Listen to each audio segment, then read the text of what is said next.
is Braves Vision.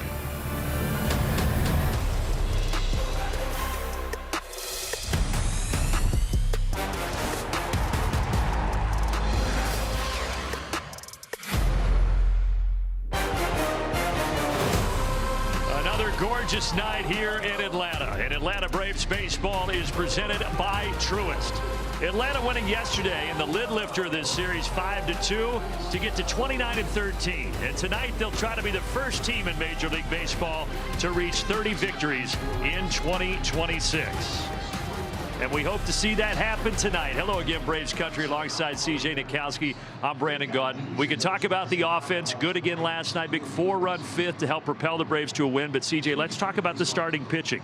Over the last 3 outings, Braves starters have each only given up 1 hit. Kind of amazing. Remember when everybody was really worried about the starting pitching? It seems like forever ago. And the reason is because these guys have answered the bell. But you mentioned it. The last 3 starting pitching outings that we have seen, Spencer Strider, Bryce Elder, and Grant Holmes, just 1 hit apiece. Absolutely amazing to see what this group has done. They've been on a roll. Strider in L.A. was something to behold. That was a really fun game to watch. Grant Holmes gets an opportunity after having 11 days off, does a nice job, keeps the Braves in the game. They ultimately are able to win that one. So I think what we saw was certainly some really good news, and we expect to see that trend continue here tonight. Yeah, you get the babyface kid on the mound, J.R. Ritchie, against a good lefty for Chicago in Shota Imanaga. Yeah, this is a really good matchup, and for J.R. Ritchie, what's going to be very important, and what we'll talk about tonight, is his ability to stay inside the strike zone. The swing and miss has been good. He has shown us that his stuff can play at the big league level. This will be the most patient lineup, though, that he has faced. And Shota Imanaga right now is really, really good. He's got the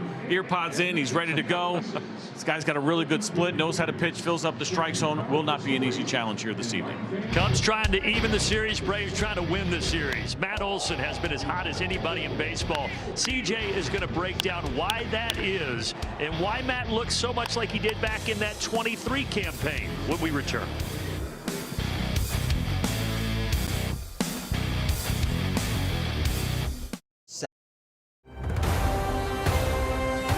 Atlanta Braves baseball is brought to you by your local Ford dealer, by Delta Airlines, keep climbing, and by Comcast Business, all in one connection and protection your small business can rely on. No one does business like Comcast Business. Another gorgeous night here at Truist Park as we get you set for Game 2 of this series between the Atlanta Braves and the Chicago Cubs. Should be a really good one tonight. We know who's been good all year, and that has been Matt Olson. We're going to dig in a little bit and take a look at what really has been the key here for Matt Olson. Time now for our Papa John's key ingredients here. Now, we're going to get a little bit nerdy. Take a look at intercept point, where Matt Olson is making contact with the baseball in relation to the front of home plate. Go back to 2023. We all remember it, 54 home runs, and look at the number. Matt Olson catching the baseball out front and doing it really well. Now, the next 2 years were still good years, but we did not see nearly the home run output that we are seeing now. Why? Take a look at what's happening here in 2026. 5.5 inches in front of home plate, and here it is. Check out Matt Olson. Get it out front, get it in the air, and watch it go. And he is now on pace again here in 2026 for 54 home runs. So he is back to where he was a couple of years ago, and we have been very excited to see what Matt Olson has been doing. He's not the only one, though. How about Dom Smith and the great work that he has been doing for the Atlanta Braves? Paul Bird is going to dig into what keeps Dom dominating right after this.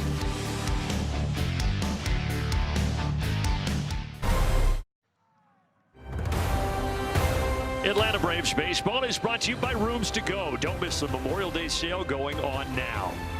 By Toyota, visit your local Toyota dealers today. And by Racetrack, whatever gets you going. Welcome back to Truist, everybody. We are not in the playoffs, but it sure feels like it playing the Cubs. Everybody fired up. Dom Smith, oh my goodness, our Whataburger. What a play from last night, 4 for 4. What's the bottom line? The man can absolutely swing it. Let's check it out right here. Head on the baseball, he can pull it, he can hit it the other way, he can do whatever he wants. After the game, I told Dom that his manager, Walt Weiss, was bragging on him and said that even in high school, he could swing it. What did that mean to him? Let's find out. dreams come true, I would say that. It was funny when I got here. Obviously, Walt mentioned watching me play in high school. I played with his son in the prep circuit, and yeah, so just when he told me that, obviously I fell in love with him and just really felt more comfortable. But yeah, like I said, full circle moment, and to do it for this organization, it's just been a crazy, tremendous ride. This team is so good that a guy like Dom Smith, who goes 4 for 4, is not in the starting lineup tonight. That's how deep this team is. What's good about that? He's lying in the weeds. He's waiting to come off the bench and get that big hit. Game 2 versus the Cubs. Let's keep beating up on first-place teams. David White is in the office. He's taking names. Brandon and CJ on hot sticks. A new assassin on the hill with the baby face, J.R. Ritchie. Don't go away. On Braves Vision. Atlanta Braves baseball is brought to you by Xfinity. Reliable Wi-Fi at one price. Xfinity, imagine that. By Georgia Natural Gas, it's that simple. And by the Georgia Lottery. Get a nice hit of cash with a new hit family of scratchers from the Georgia Lottery. Cubs and Braves. Look at this weather, folks. Does it get any better than this on May 13th? The answer, it does not.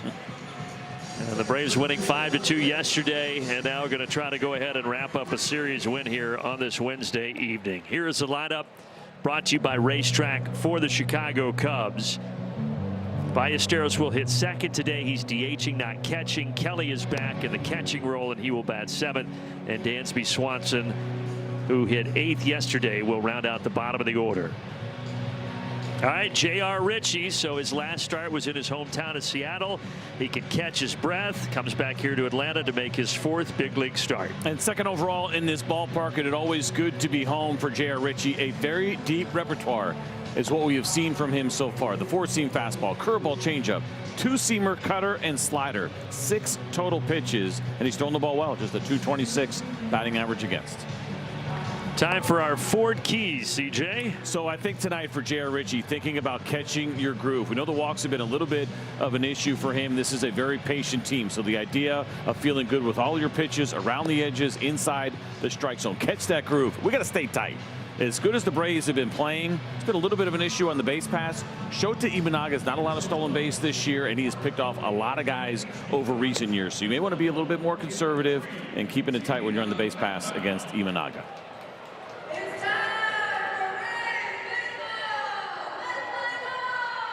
Walt Weiss, in his first year as the Braves manager, has the team at 29-13. Best start in baseball. And tonight they'll try to become Major League Baseball's first 30-win team.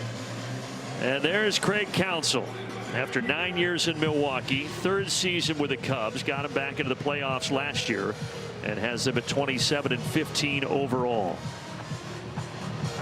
Two of the best teams in baseball here, toe-to-toe on a Wednesday night at Truist Park. And away we go. That is right in there. Our home plate umpire tonight is Mr. Sean Barber. Had a little bit of a rough year when you look at his what we call that correct call percentage. 93.9 for him. That is 71st out of 79 umpires. So near the bottom as far as kind of getting things right. He's got 14 ABS overturns against him in 7 games.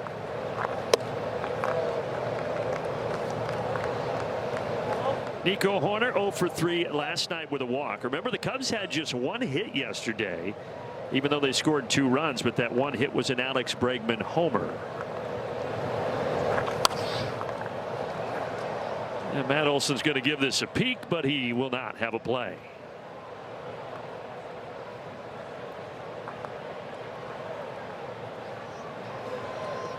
CJ mentioned for J.R. Ritchie that start in Seattle, and keep in mind that was May 4th. Today's May 13th, so it's been a while, but the 6 walks, and that's ultimately what hurt him later in the outing. But still 5 innings, only gave up 3 runs, but the command, something to watch tonight for the right-hander.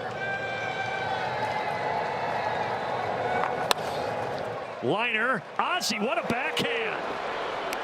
Excellent play to start the ball game from Ozzie Albies.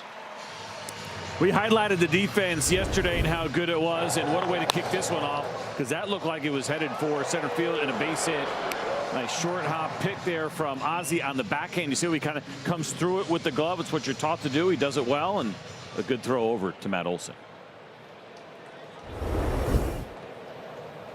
Tremendous effort on a tough hop. One down, and now here is Ballesteros. Anything else to kind of pinpoint for Richie tonight besides the command, CJ? I mean, that's for me, is where you start. And then, of course, he's going to have a feel for what you want to do to this lineup. It's a really good lineup. They hit well. They're one of the better lineups in the game. And a couple of breaking balls here that have been kind of overthrown where J.R. Richie can't get them where they want them. But I think it'll be about that mix. Right? He is a pitcher who pitches. He does have some good stuff. We'll see the fastball get into the upper 90s. But it's just a matter of catching that right mix and really trusting Sandy Leon behind the plate. Yeah, nice to have a very savvy veteran back there in Sandy Leon.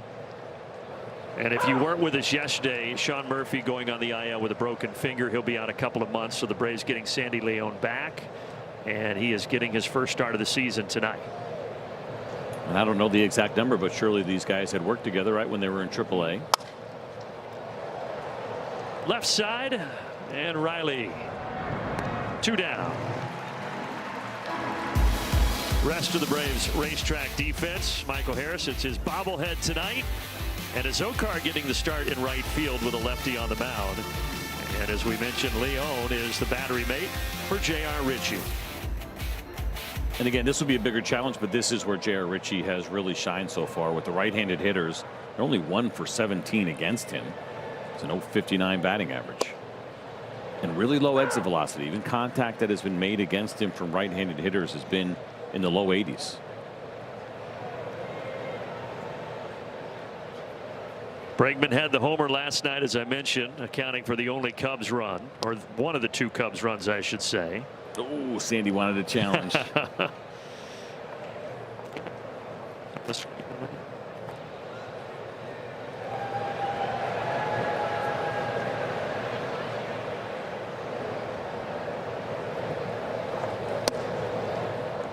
Another one that's close, but Sandy's going to take a pass again. I'll tell you what, I thought he had a pretty good shot on the previous pitch. Now that one would have been off, so don't listen to us. Leave it to the professionals.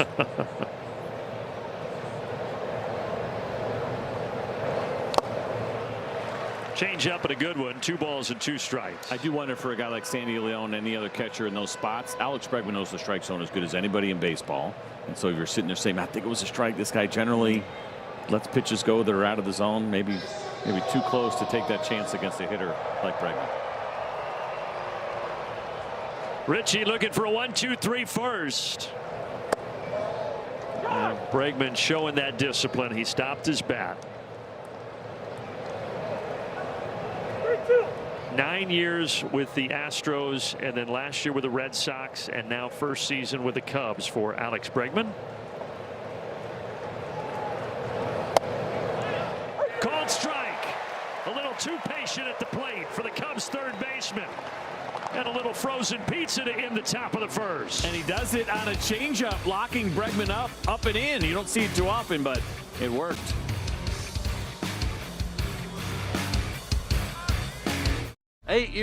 Good start for J.R. Richie. 1-2-3, top of the first. Now the Bravos to the plate. Dubon leading it off. Here is the lineup brought to you by Racetrack.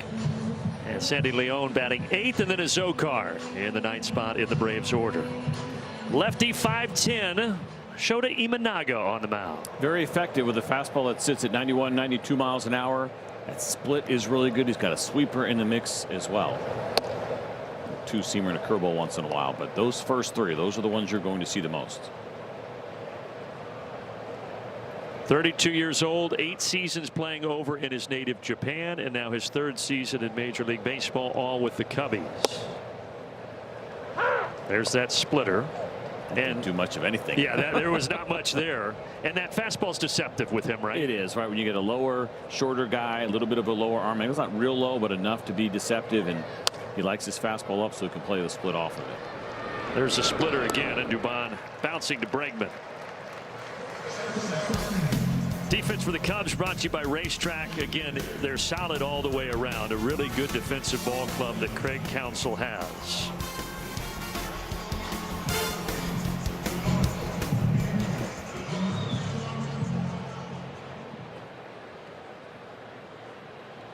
Dansby knows that dirt pretty well out there here at Truist Park.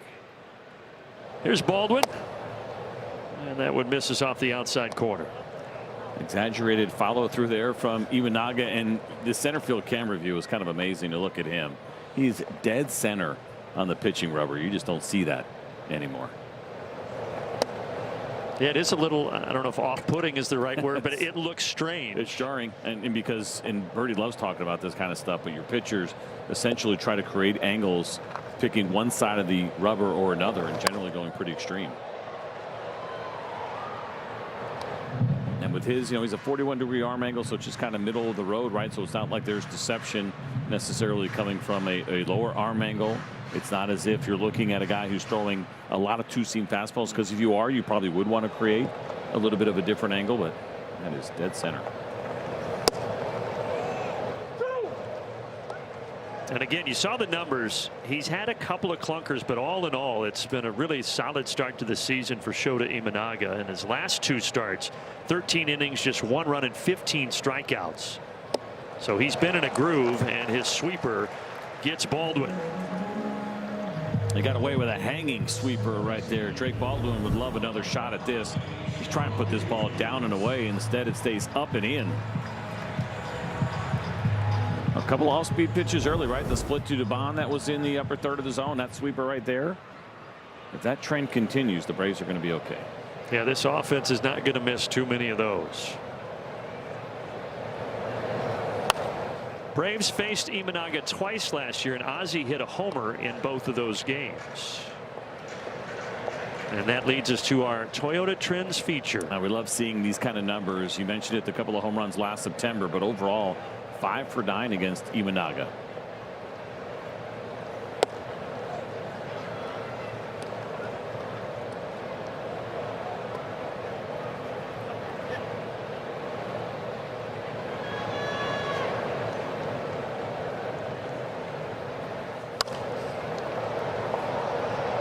Imanaga gets ahead 1-2. So you can see when he throws that fastball there down and away, it really does stay true.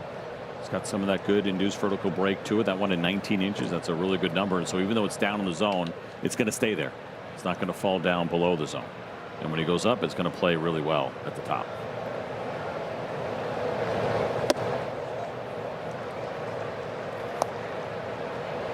A little bit off early here for Imanaga as far as that one sweeper we saw. Now a couple of splitters that maybe he doesn't have the best feel for so far here in the first inning. He does strike out Ozzie with a 4-seamer upstairs. Both sides go 1-2-3 in the first.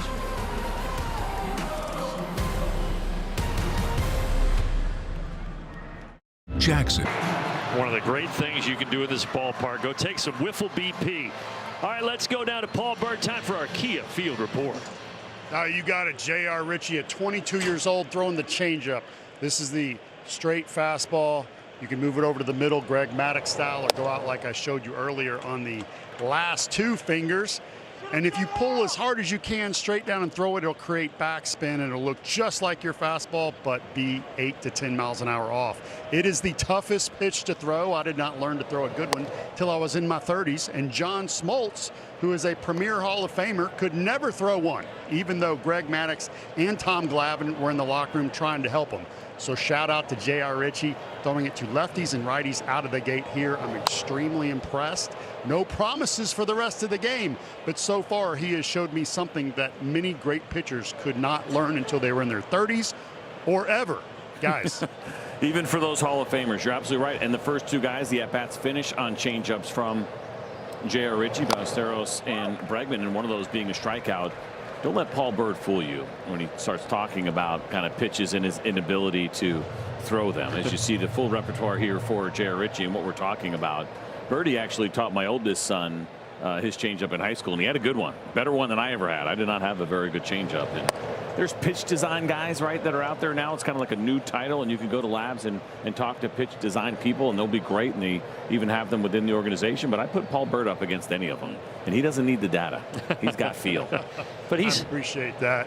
He's humble down there, Birdie. Well, thank you for the kind words. Hey, that curveball looks pretty good too, Birdie. I like that too. This guy's got weapons. I said we may have a new Steve Avery, babyface assassin. You know, this guy has the face, could be in high school, but he has a major league arm that looks like it's in its prime. And you usually do not come up here at 22 years old and have this kind of assortment. And, you know, he's pitched in front of his family already. We got that out of the way. So let's just worry about what is to come. Yeah, he talked a lot last week when he was in Seattle and making that start. Obviously, it was emotional. It was a very cool moment for him. I think it was very wise for him to let his parents and family kind of handle all of the ticket requests, because there were hundreds of them from people in Bainbridge Island, where he is from, so that he could just focus on the baseball. Routine fly off the bat of Suzuki, 2 down. So how about the way these at-bats have finished, right? He is through 5 Cubs batters so far, and the at-bats have finished on curveball, changeup, curveball, slider, right? He's got a good fastball. The fastball's been good for him this year. Only a 150 batting average against it, but he's made that decision here early on to use the off-speed to try to finish these plate appearances. And now he's got Michael Busch, who was 0 for 2 with a couple of walks yesterday.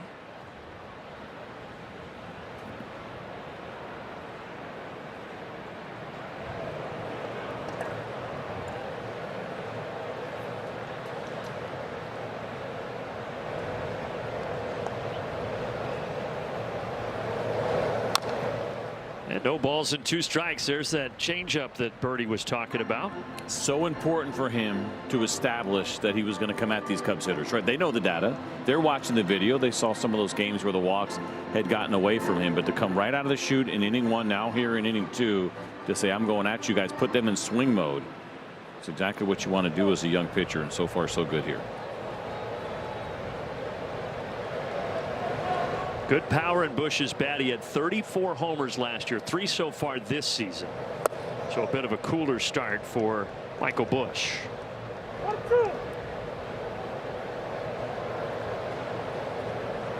And 30 of those 34 homers last year came off right-handed pitchers. Trying to get it through the back door. Well, Sandy's going to challenge. I feel like he's just been itching to challenge one anyway, right? There's been a couple of borderline pitches, but I don't think this breaking ball came back enough. Powered by T-Mobile. Atlanta will have 1 remaining challenge. That ABS challenge, and now the Braves down to 1.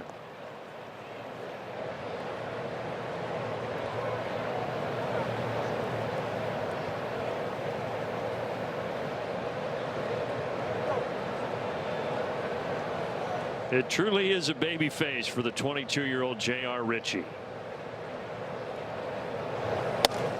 Full count.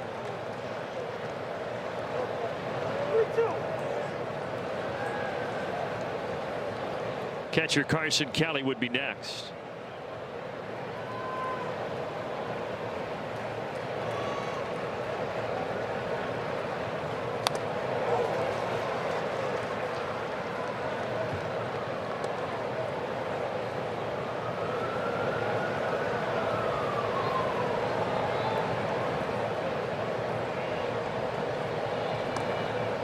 Another 3-2 from Ritchie, and another foul ball by Michael Busch. Again, impressive. He goes curveball, gets a foul ball, slider, he gets a foul ball, right? Trying to mix these different off-speed pitches that he has. I know he likes that changeup. The issue becomes if you're comfortable really throwing it at the corner where it finishes off, you get the swing, it's great. If you don't, potentially it's ball 4. Fastball up and in was a pitch he's also thrown in this at bat. He might like that here. 8th pitch coming. 4 fouls in this at bat. Make it 5. That was a good one. Good changeup in the zone. And these are the at bats that wear you down as a young pitcher, because I promise you in AAA this hitter's already out. This is where you start to feel that difference. There's the extra deck, and the hitters are a little bit better. But he gets a bouncer. Matt Olson takes, Richie covers. And folks, dating back to yesterday, Braves pitching has retired 20 straight Cubs hitters.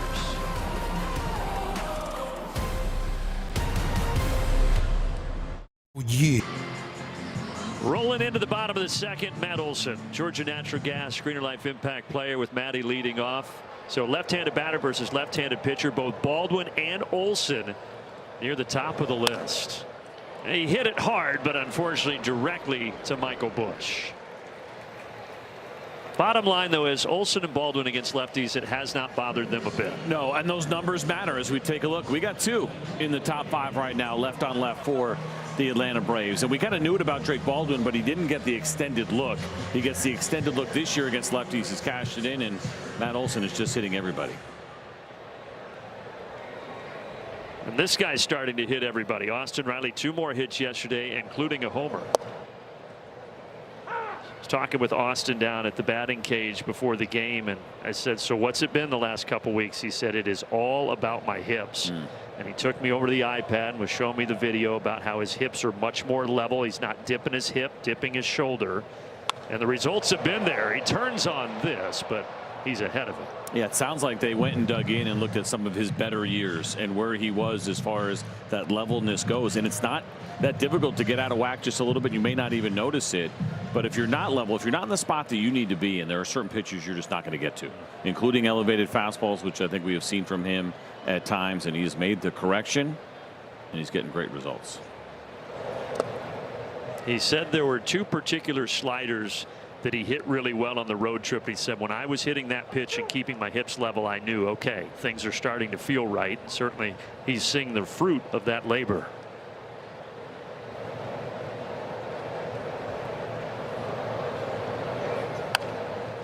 Accidental. Another chance for Busch, and Imanaga covers. Hey, soccer fans, don't miss your chance tomorrow to experience the first public viewing of the FIFA World Cup trophy in Atlanta. Be on site at the Plaza Green starting at 3:30 p.m. through 5 p.m. You can also view the trophy inside Truist Park and Monument Garden starting at 5:30 through the 7th inning tomorrow night. So a couple of options. See, it said something that kind of got me interested in Imanaga in that first inning, how he didn't look right. And so we'd have that conversation a lot. Is it a first inning thing? And a 7.88 ERA in the first inning this year. He is not allowed an earned run in the 2nd, 3rd, 4th, or 5th innings all season. So he's only been scored upon, at least with earned runs, in the 1st inning and the 6th inning this year. And it's a pretty good sample size because he's made 8 starts. This is his 9th. Might have been a Ford key if I knew that ahead of time. Get him in the first. Well, we'll have to be the team that bucks that That's right. trend. And maybe Michael's the guy to do it. It's Michael's bobblehead night. Michael, along with his Golden Doodle cash on the bobblehead for tonight's giveaway.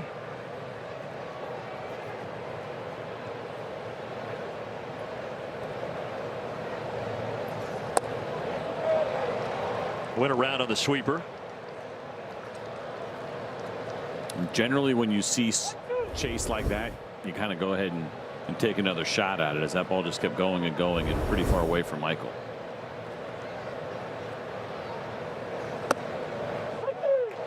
Called strike. Michael's not going to challenge it. It was close. We might be in store for an old-fashioned pitcher's duel here tonight at Truist.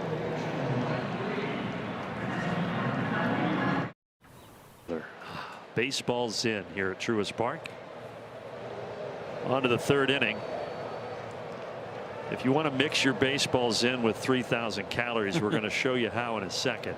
Or if you missed your workout today, because this thing has got some weight to it that Chef brought to us today. This is an interesting one. There is a lot of stuff in here. What do you call it? It's the deep dish fries, Chicago deep dish fries. So obviously they're known for their deep dish pizza up there. So he's basically put a Chicago pizza with fries underneath it. I'm telling you right now, this is a flavor party.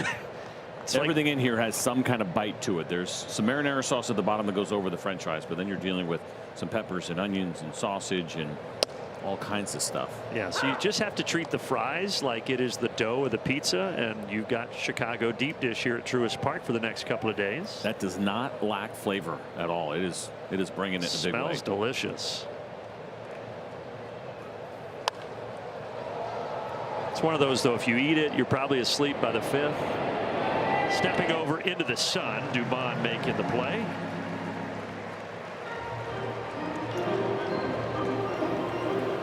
So the Chicago Cubs have had such an interesting season. Now, overall, they've been excellent, 27-15, leading the Central. But you go back to April 14th, they won 10, they lost 3. Then they won 10 again, and after last night's loss, it's another 3-game skid. I don't like that, because I like trends. That means they would have to win here tonight to start another 10-game winning streak. So I want no part of that. So congratulations on that symmetry. We'd like it to be over. We want to end that symmetry here this evening. It's the Chicago Cubs' first season with multiple 10-game win streaks since 1935. So we're trying to get things figured out here for Sandy and the PitchCom device.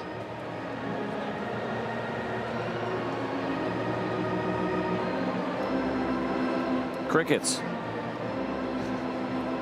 Gives me time to ask you a question. I don't know. There's Brian McCann and Mike Plant.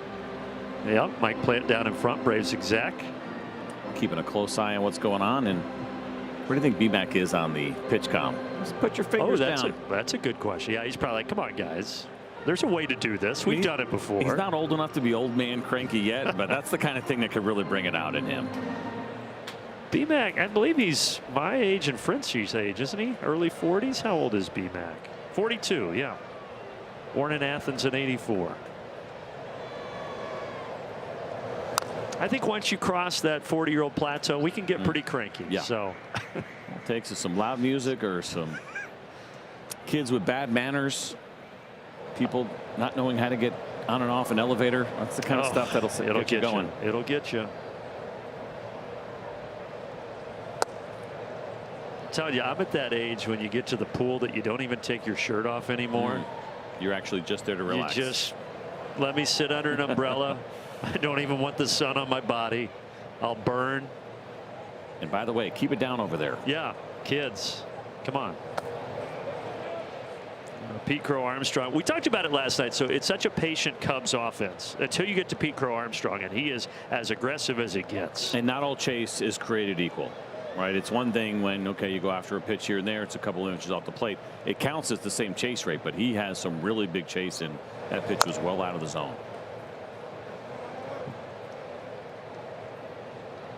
But between the extension that he signed just before opening day, 6 years, $115 million, the Cubs are really invested up the middle with Dansby, with Nico Horner, and Pete Crow Armstrong out in center field.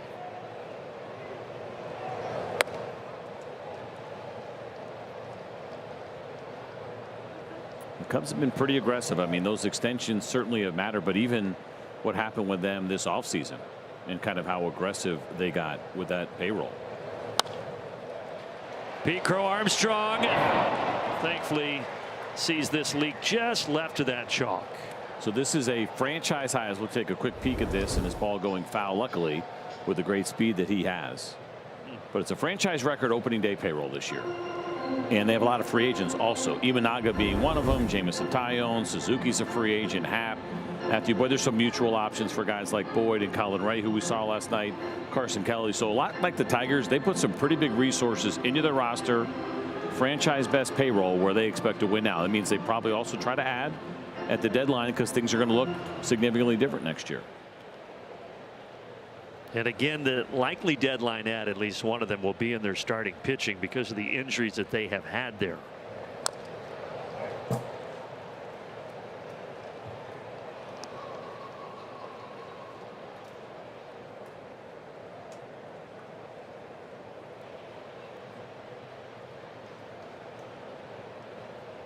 J.R. Ritchie, another 2-2 pitch here. And another bouncer foul.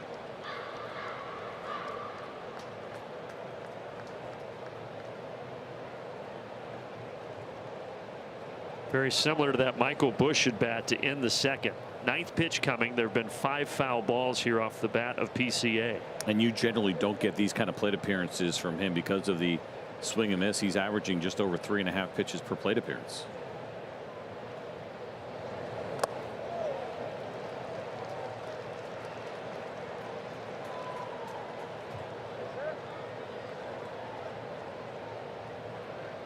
These are tough. You don't want to get beat in the zone with something that's too fat. You certainly don't want to walk him either. It's edges or maybe a couple of inches off to try to get a swing and miss. Well, that ends the streak for Braves pitching of 21 straight Cubs retired as Pete Crow Armstrong trots down to first base.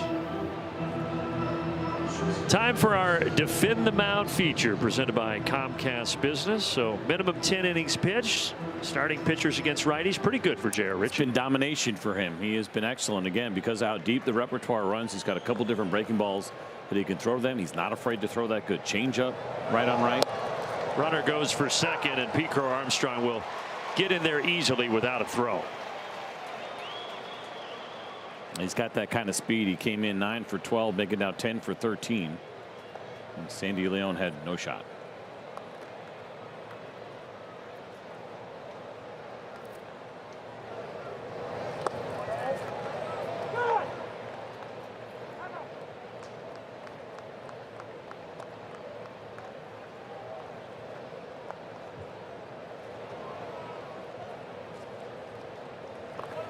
Dansby Swanson, a little bit of a slow start to 2026 after he had his first 2020 season last year. But right now below 200, almost out into center field. Ozzie saved that. And a good thing that Pete Crow Armstrong kind of ducked there too, because that could have been dangerous as far as that ball hitting him.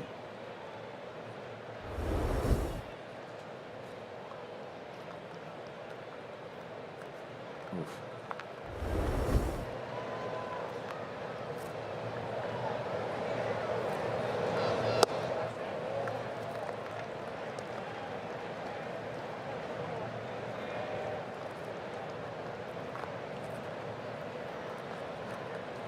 The 7 years for the Braves, and now 4th with the Cubs for Dansby Swanson, awaiting a 2-1 and fouling it off. A changeup from Ritchie.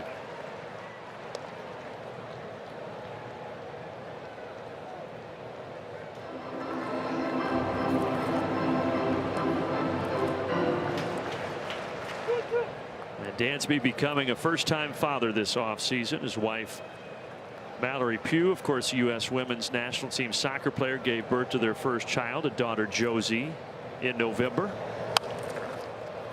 His former teammate Austin Riley throws across to get him. PCA gets over to third base, 2 down. When that play happens, you're pretty sure that Pete Crow Armstrong is going to take third there. The temptation to want to fake throw and throw to second and get him a rundown is real, but guys just generally play it by the book. But you know he's going to do it. It's a great speed that he has. He's going to take a little bit of a lead. He's going to act like he's going back, and then as soon as Austin Riley takes that hand out of his glove, he's gone.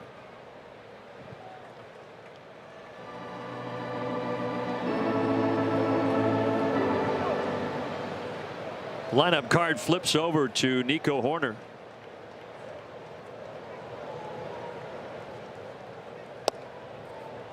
Curveball right in there.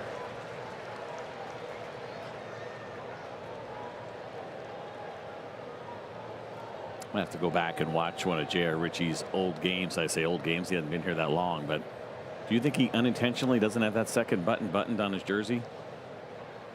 You know, I noticed that earlier, and I think we were discussing something, so I didn't point it out.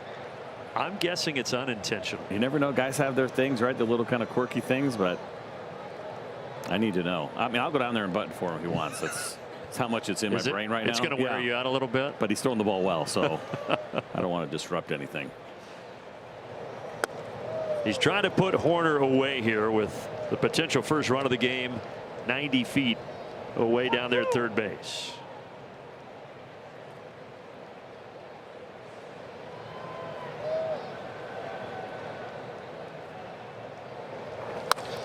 Grounder right to Ha-Seong Kim.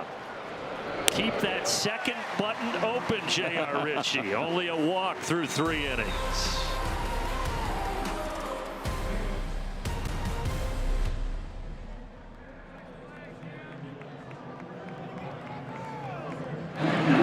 Three at your local Atlanta area Audi dealer.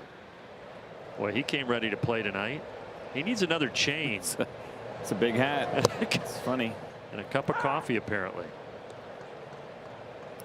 What do you got on the pins? He's a collector. I'm going to go on a limb and say he's a true Braves fan. I think he's all in. Ha-Seong Kim. Remember, he returned yesterday from the injured list. Had not played all season. Surgery back in January on the finger. Those are the numbers last year with Atlanta in 24 games.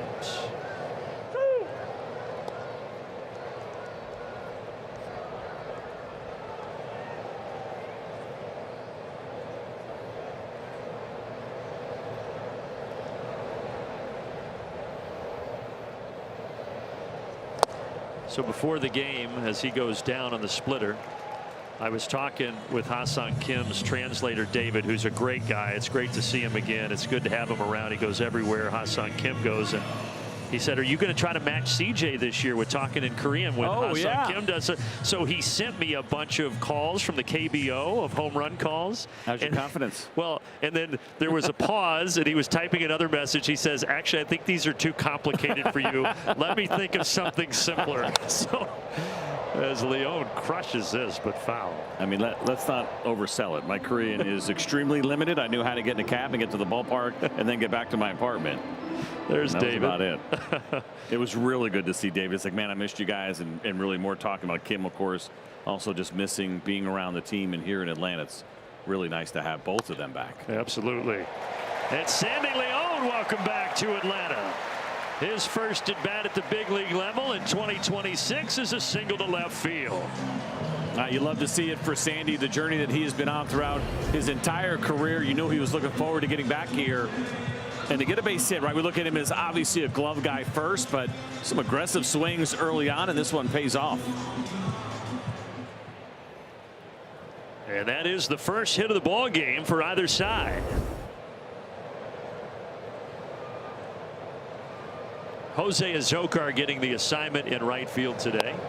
Walt Weiss did say before the game, another update on Ronald Acuna. He's been continuing to get his pregame running drills in, but they do not expect to activate Ronald during this homestand. It'll be probably when the Braves are on the road.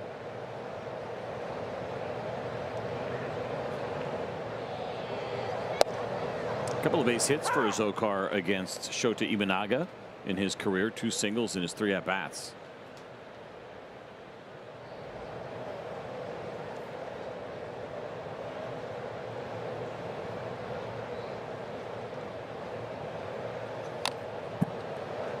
You saw those numbers in the 5 seasons for Azocar. Almost all of those games were when he was with the San Diego Padres. Brief stint with the Braves last year, and here he is again being called up in 2026.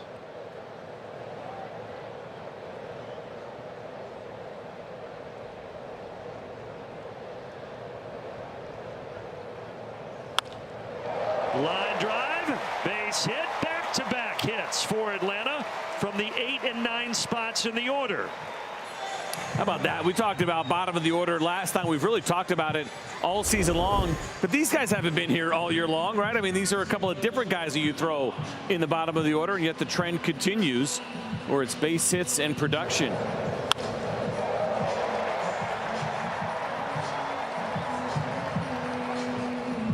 So Azocar following up Sandy Leon's hit with one of his own, and now the top of the order, and Dubon.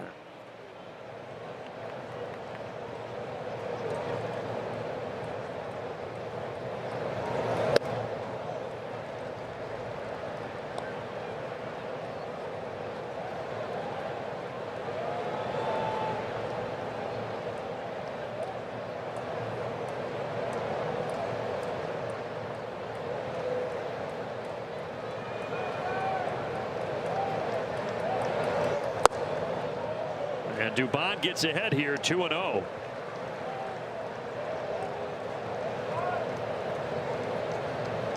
You'll see Shota Imanaga a lot of times kind of collect his thoughts, take a deep breath. His nickname when he was playing back home was the throwing philosopher. He gets a bouncer to short here. And that is just what Imanaga was hoping for. A 6-4-3 double play. So the Braves get 2 hits but no runs.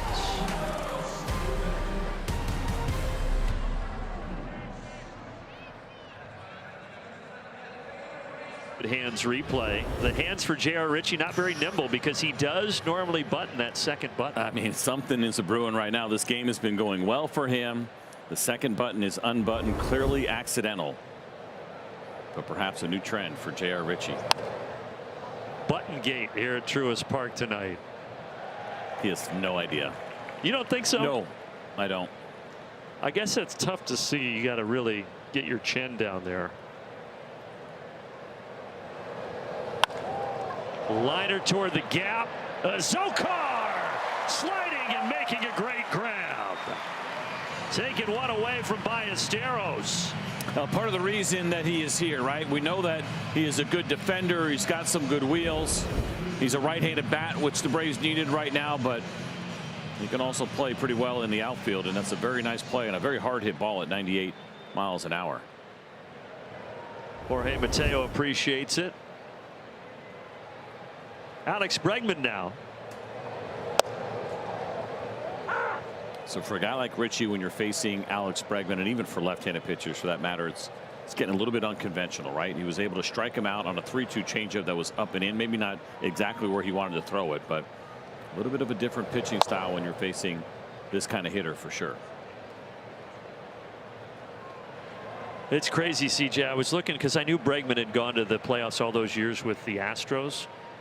He's, if you count last year with the Red Sox, he's been in the playoffs in 9 straight seasons. He's been in 102 playoff games already in his career as Alex Bregman. Bouncer to the left side. Kim. And beat it out. Did Bregman. Just got past Riley. Kim did all he could. Yeah, these are tough plays when you're the guy that is behind right now, and Ha-Seong Kim and the Braves are not going to challenge this one. I don't know if Riley touches a little bit and has slowed it down. Let's see if he got any glove on it at all. Well, maybe not. So Kim was there, did everything he possibly could, just not enough time, and a great throw. And something we noticed last year with Ha-Seong Kim, the accuracy of his throws from that position in particular. Right on target, but Bregman just beats it by a step.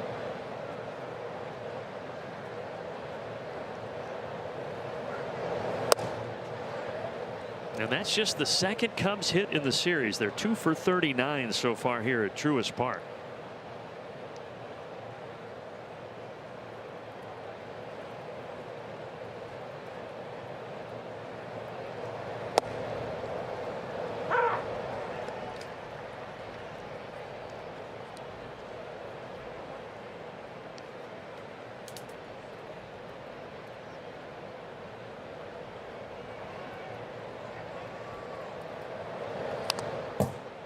Got him to go after a cutter coming inside. That's a good one there. 89 miles an hour late break to that cutter from J.R. Ritchie.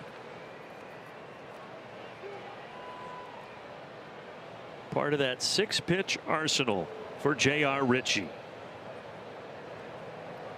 Braves #2 prospect behind Cam Caminiti.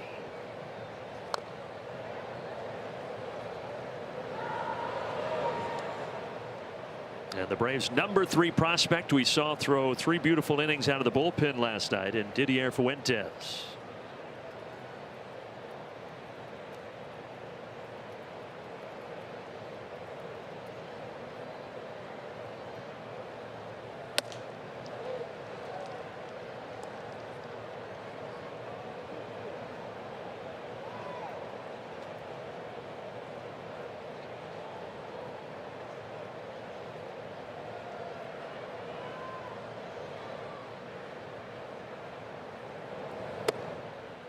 Full count, 1 walk so far. Remember last time in Seattle it was the walks ultimately that doomed Ritchie a bit. 6 of them.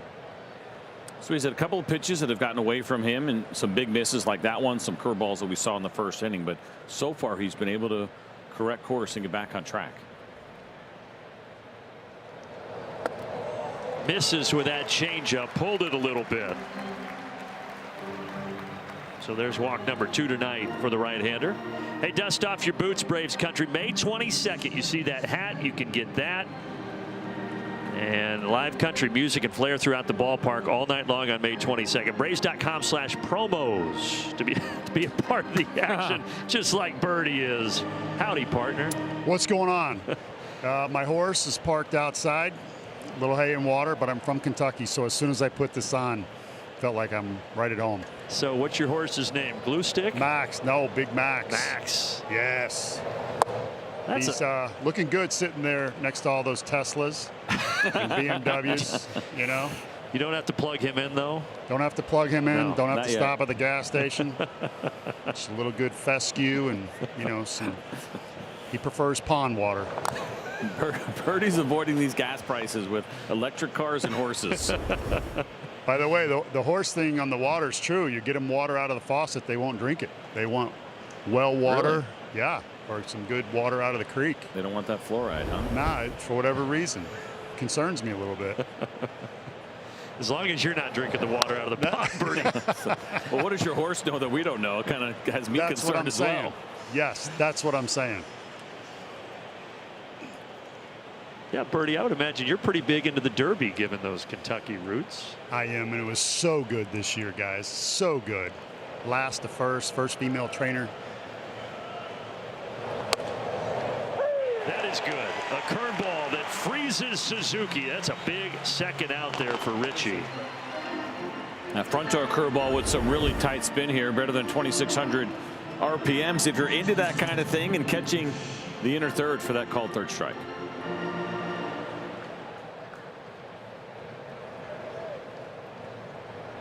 Suzuki in disbelief. Back to the dugout. Michael Busch now.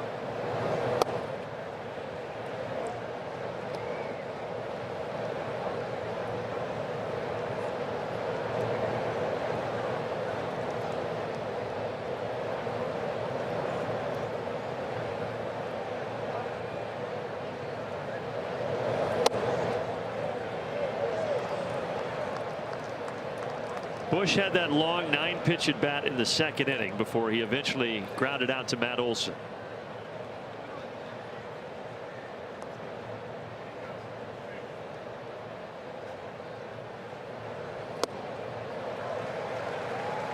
Been some good off-speed pitches thrown behind in the count tonight from J.R. Ritchie. That slider, a good example. It was right on the black. Good break to it. Just when he's fallen behind, he hasn't thought, I need to get to the big part of the plate. That's when you can run into some trouble. There you go again, 2-2. And that's got to show confidence, right? He has it. I think we picked up on that pretty quickly, right? Even though he's a rookie, we joke about him being baby-faced. He's very comfortable in his own skin, understands how good his stuff is. He's already proven to himself that his stuff plays at the big league level. But yeah, I'm with you. Going at guys and not just shooting for the middle of the plate is a sign of confidence.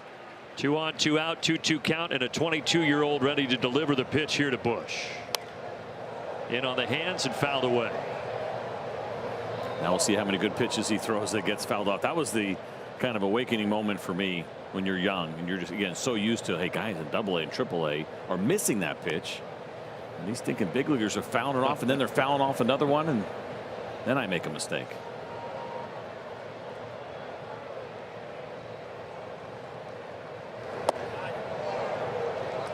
Leaves the four-seamer arm side and another full count. He is over 75 pitches now.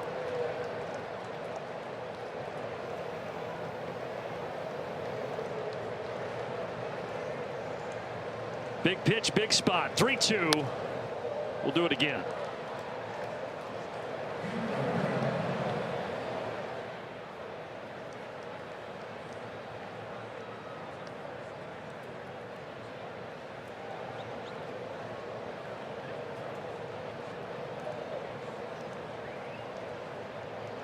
Another spectacular crowd here for a wonderful matchup on a Wednesday night. Richie ready. Here we go. He struck him out. A curveball. And in his fourth big league start, he's through 4 scoreless. He gets Busch with a breaker. Everybody approves, and Birdie says, howdy, partner.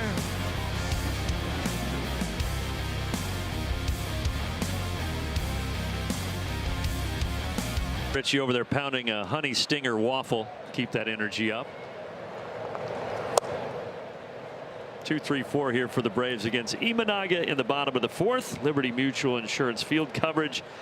Yeah, those numbers will do okay for the offense. It's been really fun to watch what's happened here offensively. You talk about what's happening at the bottom, but you don't have those kind of numbers unless it's happening also at the top. And it's been an absolute joy to watch this offense this season. Excitement all the time, clutch numbers, what they've done with runners in scoring position. You never feel like you're out of any game. Yeah, just like yesterday, Braves got down and then boom, 4 runs in the 5th. Bullpen lights out the rest of the way, and the Braves win game 1 of the series 5-2.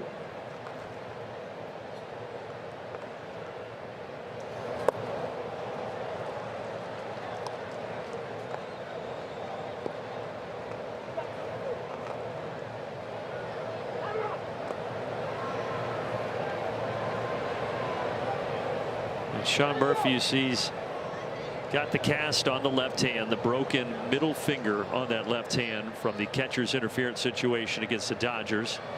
Going to be out a couple of months. Baldwin sends it deep, right center, toward the wall. And it's out of here. A bomb from Baldwin to put the Braves on top.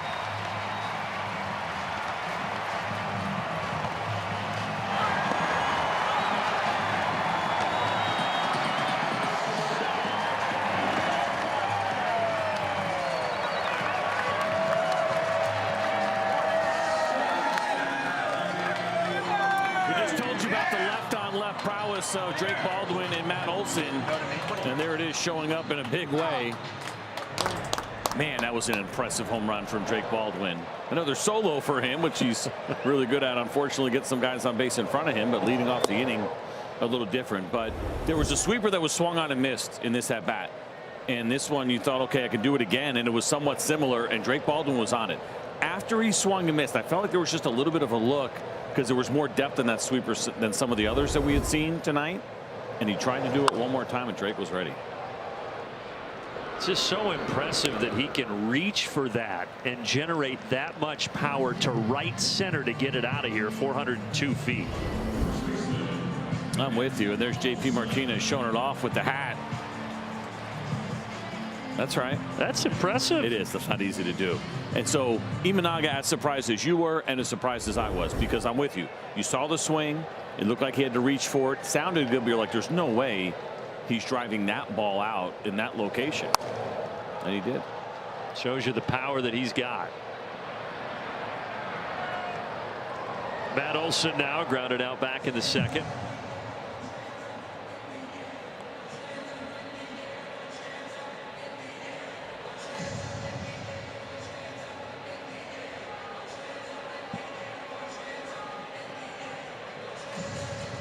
But yeah, for Drake, it's now 11 homers, 10 solo shots for Baldwin.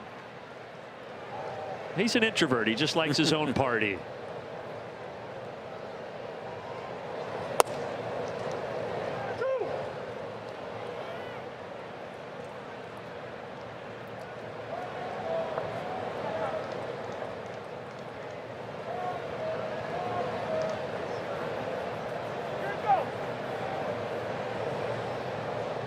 Meanwhile, Matt Olson, 14 homers on the season.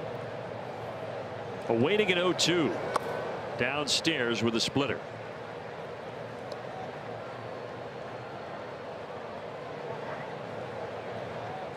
But the throwing philosopher was his nickname when he played those 8 years in Japan. Deeply analytical, very cerebral approach. Highly articulate with his answers to reporters back in Japan. He's a thinker out there. Shallow center. Falling in front of PCA. And Matt Olson is 1 for 2.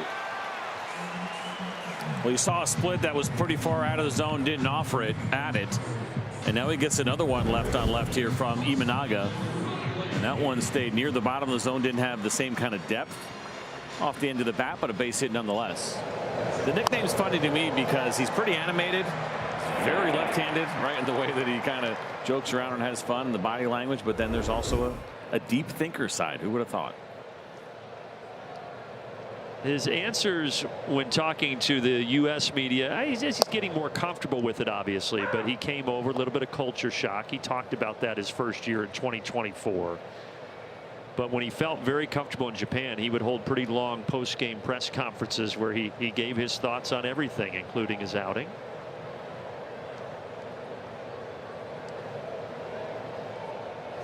I'm sure the Japanese media appreciate it. It's a tough gig. I've gotten to know a handful of those reporters that are tasked with following Japanese players around the league, and the demand is really high for their work. And it's nice when you have a guy that you can get a lot of information out of. We were just in Los Angeles, and I was talking to some friends over there. And they said they can't get a peep out of Shohei Ohtani. They can't get a word out of him. Riley making some noise, but it's going to curl foul. Second deck. We had one up there yesterday where somebody failed to make a catch, and that one bounced down. Well, now you got some company. That's a sweet hat, by the way. But you have some company in the, gosh, I would have caught that baseball family. Yesterday was a Cubs fan, so we like this guy better. And you're not going to get many opportunities where he is sitting. No. All right, let's take another peek. Let's break it down. All right, so he didn't have a shot in the air. That guy did. He completely whiffed on it. Took a sideways bounce. That guy had a great shot at it. Both of them. Neither one of those guys deserved that baseball. Good gracious. That reaction. He can't believe Why? it. Oh.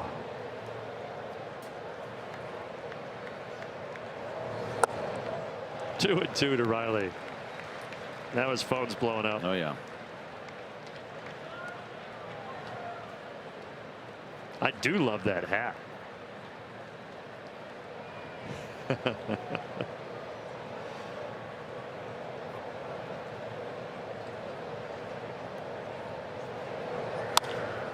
Hard hit. Dansby takes it off the short hop and gets his old buddy Austin Riley with a 6-4-3 double play. But Baldwin homer gives the Braves a 1-0 lead. Yeah, how about Drake Baldwin going down and getting one? Big fly. And JP Martinez with the catch of the year on the other side.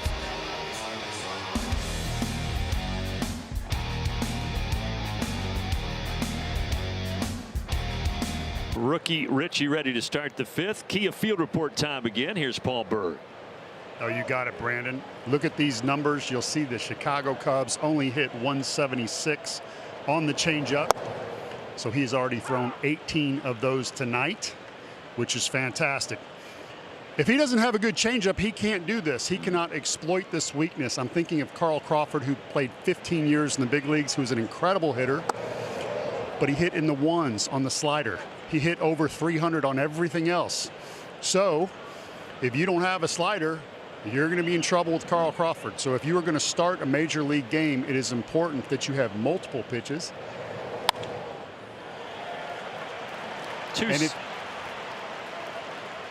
if you only had 2 or 3 pitches instead of 6 or 7, then you can kind of be in trouble. So that's another thing that I like about this young 22-year-old is the options that he has. And again, throwing pitches that are really tough to throw. We'll see if he can get out of this one, guys.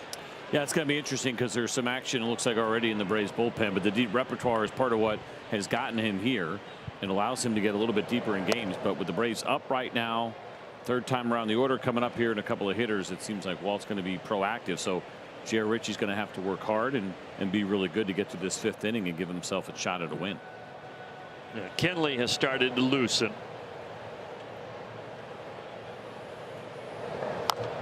Off the end of the bat.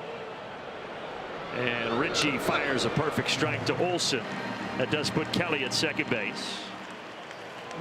And CJ, do you like seeing young guys in these pressure situations? Because it's going to happen. So we want to see what is he made of. I think pitchers are like a sponge. You got to squeeze them to figure out what's inside. 100%. I think we've already seen it from him a little bit on that last road trip as well. But certainly Walt is paying very close attention right now, as is Jeremy Hefner. How is he reacting, right? Potential tying run. You're in the 5th inning. We'll see if he's got a hitter beyond this one. Dansby Swanson, while he's down in the order, is a good big league player. So there's definitely some pressure here. But as much as people will talk about wins not mattering, and there's a long way to go in this very tight game, with the higher pitch count, he knows he's near the end. You want to give yourself a shot at it. Falling behind Dansby Swanson here 2-0.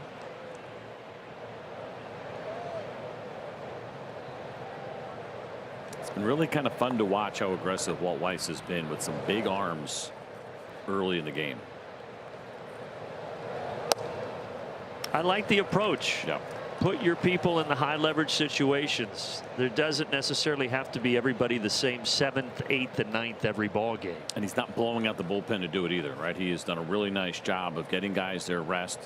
It's a little aggressive if you were doing this all the time and you didn't have the arms to do it.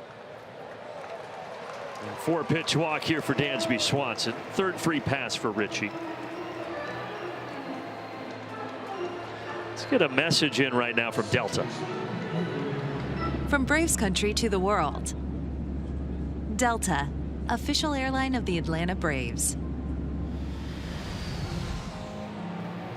We talked about Walt Weiss, him being aggressive. He's going to be aggressive here. He's going to go to the bullpen and bring in Tyler Kinley with the Braves up 1 in the 5th.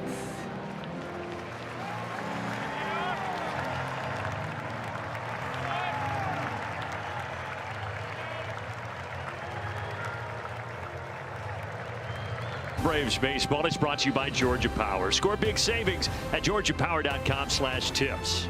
By Yellowwood brand pressure treated pine. If it doesn't have this yellow tag, you don't want it. And also by Chevrolet, proud partner of the Atlanta Braves.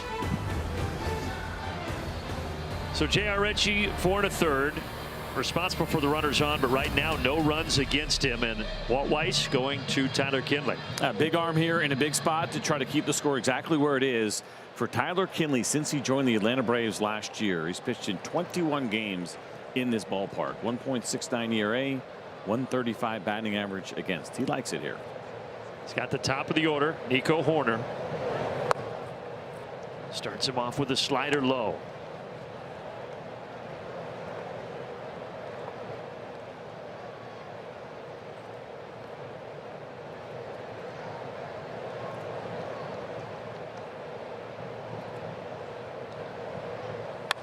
Ground ball. Kim can't get to it. Kelly waved home. Dubon's throw is late, and the ball game is tied.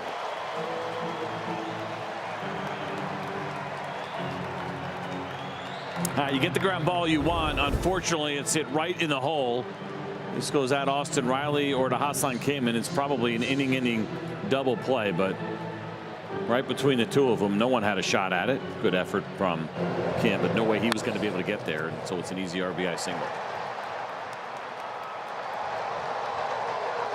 So the Braves get the Baldwin homer in the bottom of the 4th. The Cubs respond here in the top of the 5th. Look, this Cubs offense has been struggling over the last few. They were shut out the last 2 games in Texas before coming to Atlanta. They only had the 1 hit yesterday, but it is a very capable offense. And Craig Counsell's crew trying to put something together here in the 5th inning. Ballesteros out to center. Pretty deep, but Michael is there. Both runners tag, and they advance.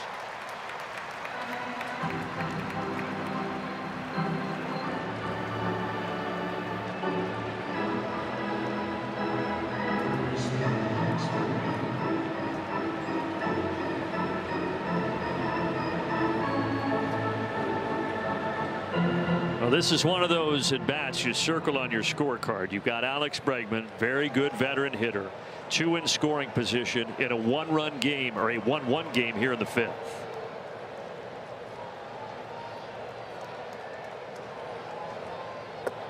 And while he is generally pretty patient, the first one in the zone, decent chance he goes after it, right? You got a couple of runners in scoring position.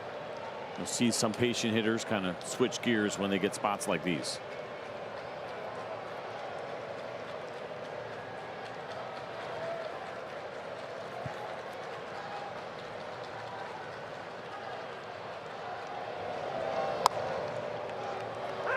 Got the inside corner, 1-1.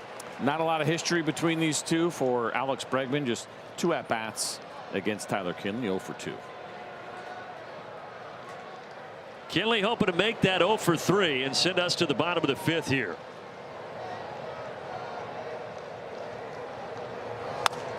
Line drive foul.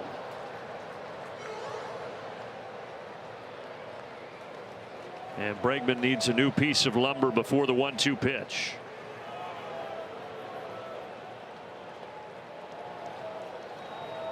So go back to the beginning of last season, right on right for Alex Bregman. Both of the breaking balls that you'll see from Tyler Kinley, batting averages have been pretty low. 162 against sliders, 231 against the curveball.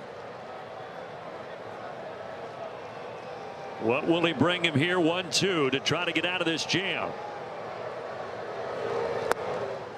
He went with a slider.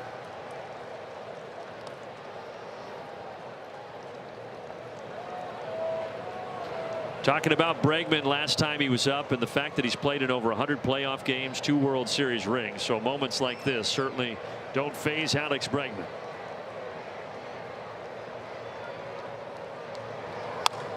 Grounder to Riley. He scoops. Across it goes. And Kinley gets out of it with just the 1-run home.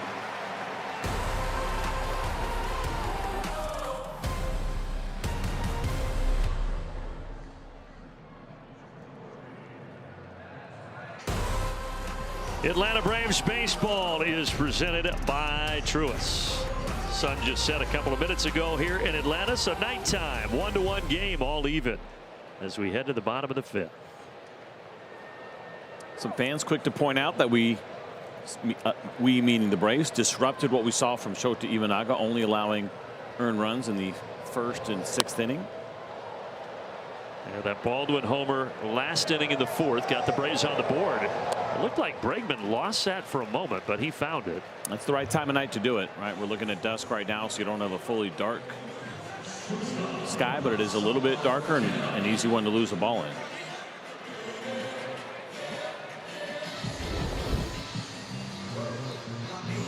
That's got to be a helpless feeling right there. Yeah, I mean, he had an idea of where that baseball was tracking, and so he continued to move in that direction and then was able to see it again.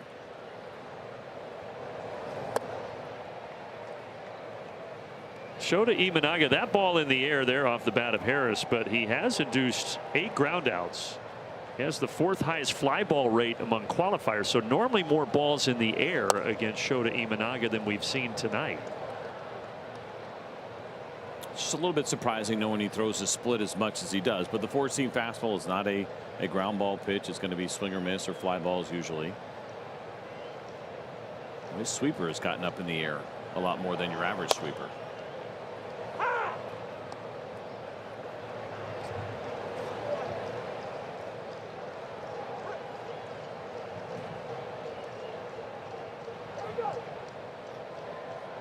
So J.R. Ritchie can close the book on him. That 1 run does go to Ritchie. 4 1/3 tonight in his 4th big league start.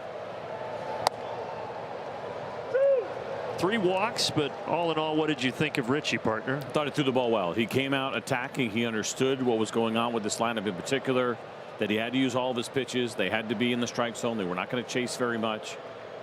And I thought he executed pretty well. A lot of foul balls. They drove up the pitch count on him. And that was the only reason why he didn't get deeper in the game. Interestingly, Martin Perez is the one in the bullpen right now for Atlanta. Yeah, I'm with you. That one kind of grabs my attention as well. You use Tyler Kinley to finish up mid-inning. As you go to the top of the 6th, it looks like Martin will get ready to come in.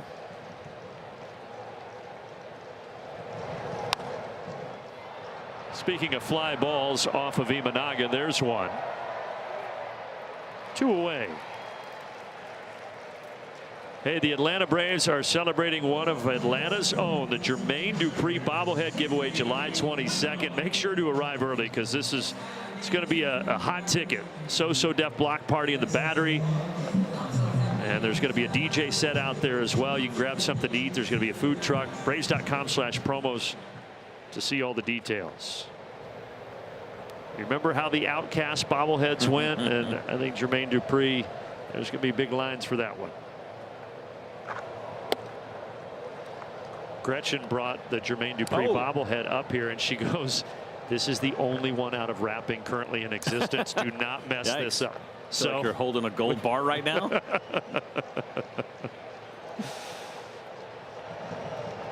Take a peek at this. Yeah, take a look. It's pretty cool. Nice, and I was wondering, microphone will stay in the there. A Very in nice. the back, yeah. Yeah, that's a beauty right there. I like that. Tupac's got nothing on our Jermaine Dupri. They had that big one in Baltimore. I think it was last week. Yeah, they had lines around the corner.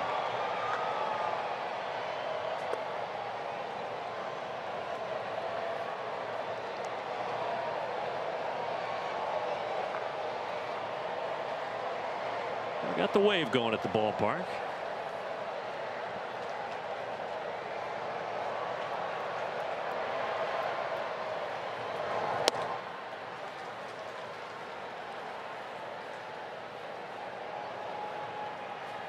Sandy León a single in the third, so he is batting 1,000 on the season.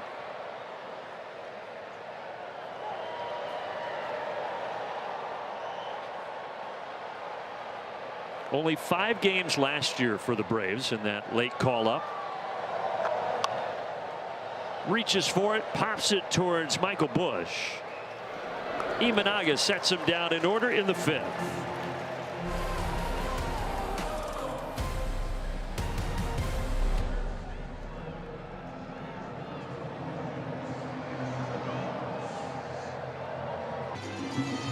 As we go to the 6th, we also go dun, dun, dun, below the surface, brought to you by Georgia Aquarium. So the Braves have a 9-game lead. The teams that have done that through 42 games going back to 1969. Yeah, tied for the best ever right now are these Atlanta Braves. The Dodgers did it in 2009. It is fascinating to look at what's happening in the standings. Obviously, this team has been great. The rest of the division, though, has been pretty light.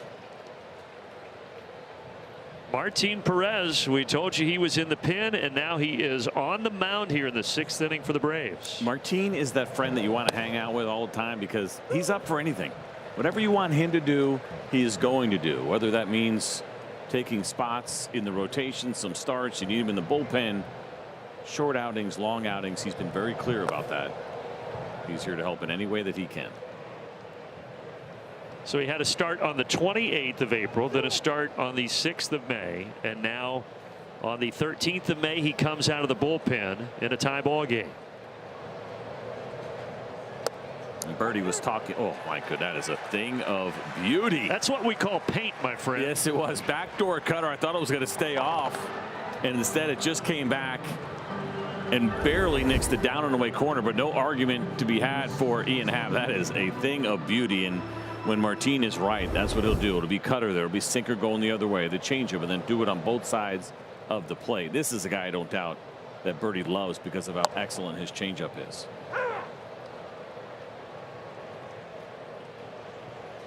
I agree, and I love what you said about doing whatever is needed.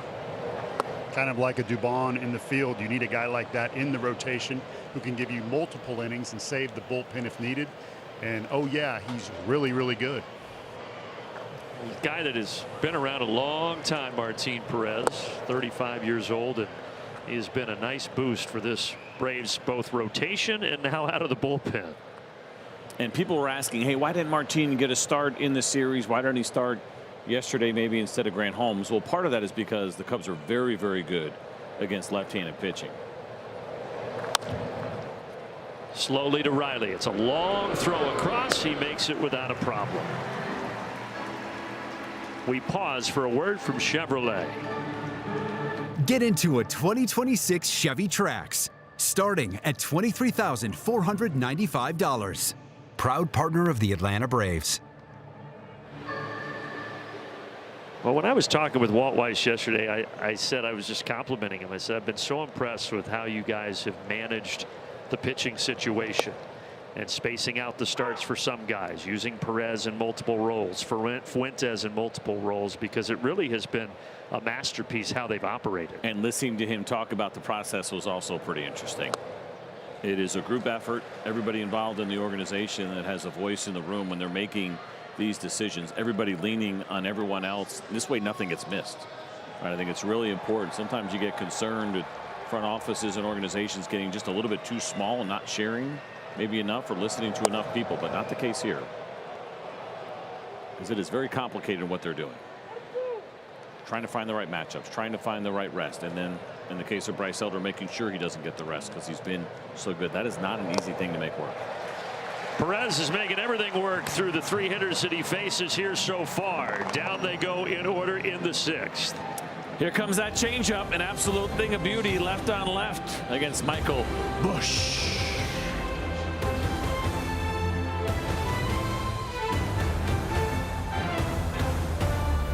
Hey, May 24th, the Military Appreciation Ticket Package. $4 of every ticket will go back to the Warrior Alliance. You get that quarter zip as well.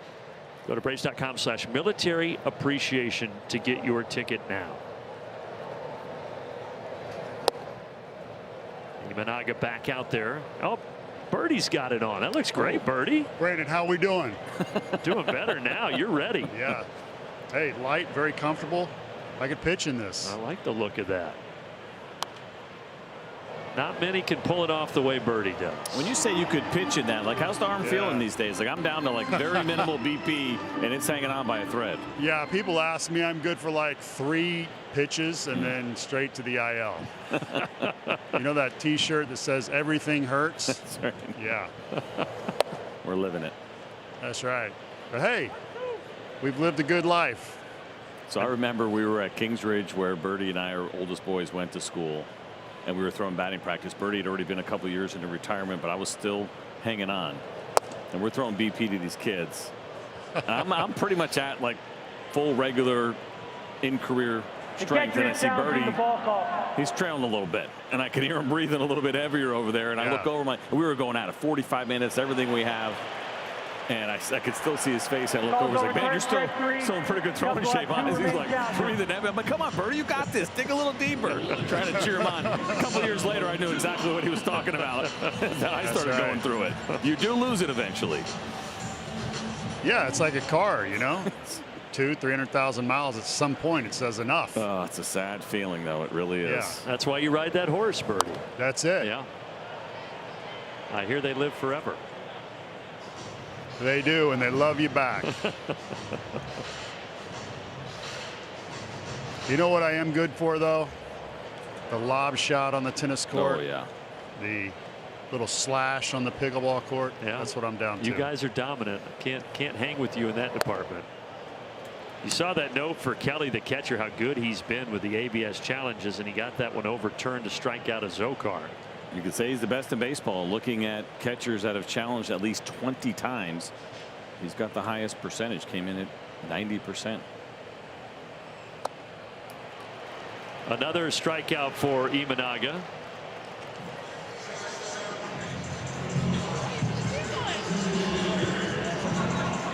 Here's a message from Truist. Leaders in banking, unwavering in care. Truist. Learn how knowledge and care can work for you. So Imanaga, this is the guy that got him back in the 4th. Baldwin with a solo homer to the bullpen in right center. And he hits it hard, but Horner, the Gold Glover out there, helps out his pitcher. And his 7 in a row retired by Shota Imanaga.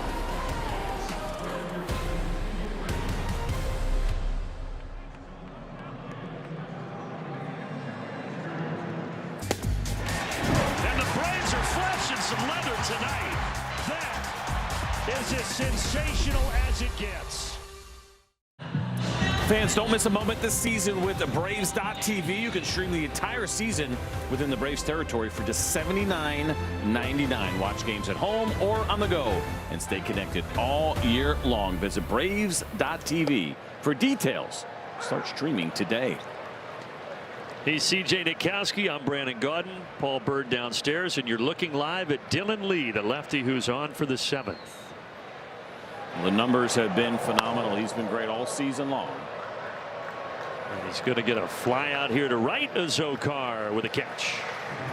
I mean, perhaps maybe the most unassuming, dominant reliever in baseball right now has got to be Dylan Lee. I know we're a little biased. We see him every day. He just quietly goes about his business, and he continues to get better and better. Surprised just 1 inning for Martin Perez, or no? A little bit, just because he looks so good, but at the same time, the exposure to certain kind of lefties could be part of that for Walt and the game plan that they had tonight. Completely different look here, of course, that you get with a really good slider from Dylan Lee. But he looked really good. Martin just continues to impress. He worked to 1, 2, 3, 6. Lee gets Kelly, and now he's ahead of Pete Crow Armstrong 0-2.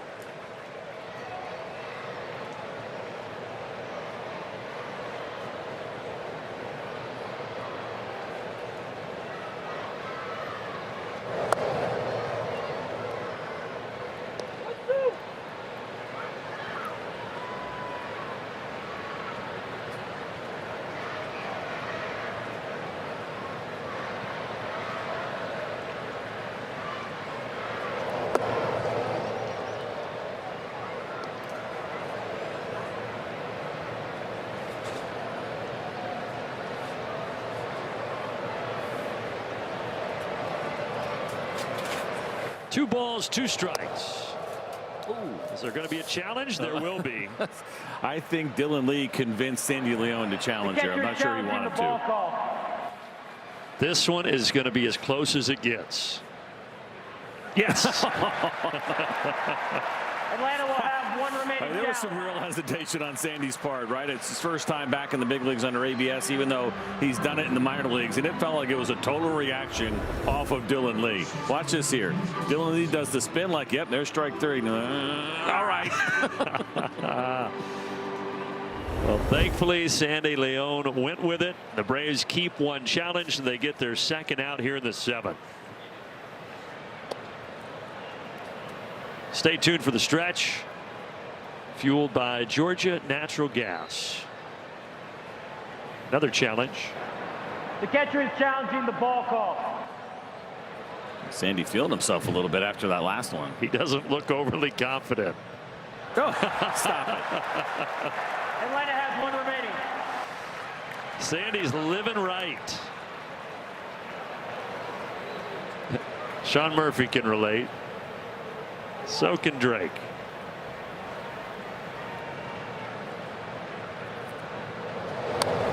And all of a sudden, just like that, it's 0-2 on Dansby Swanson. I feel like when you have 2 that are that close, there's a party like, hey, don't push your luck, man. Like that really could have gone the other way by another millionth of an inch.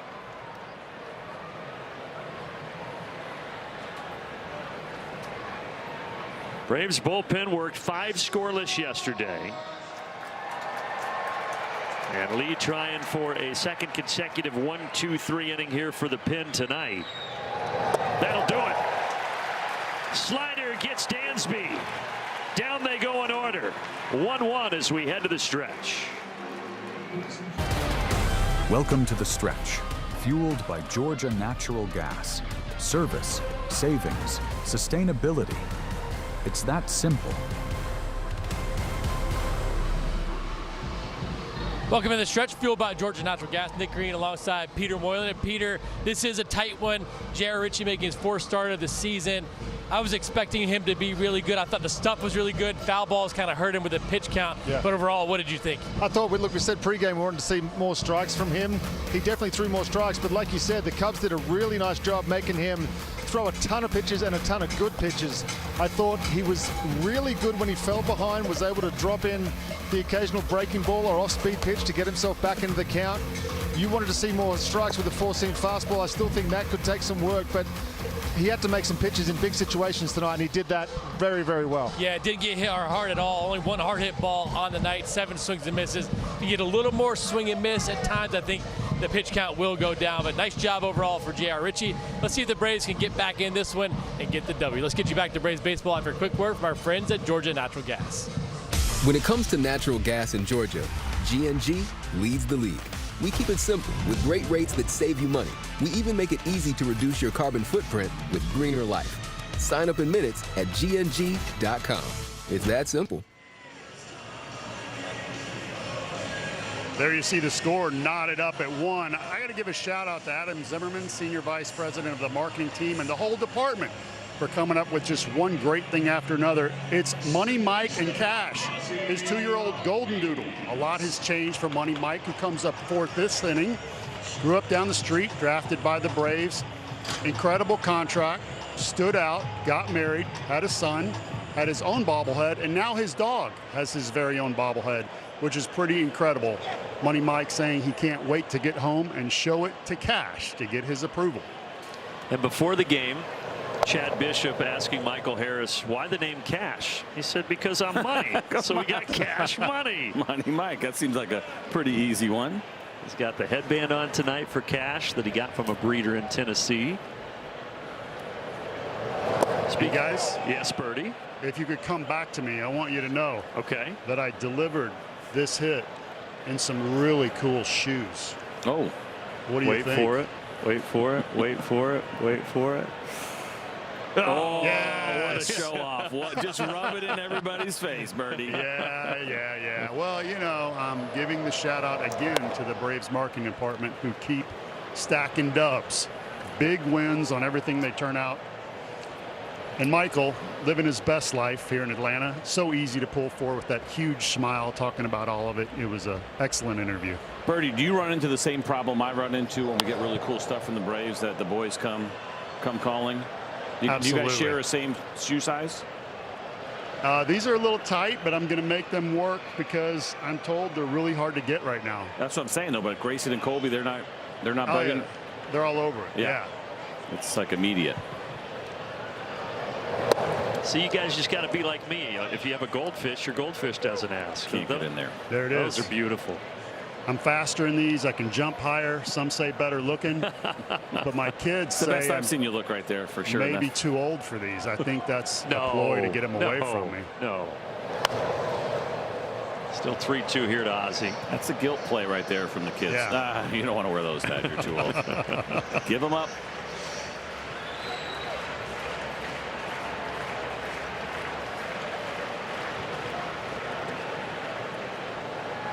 Still just 78 pitches here for Imanaga. It'd be nice to get him out of this game.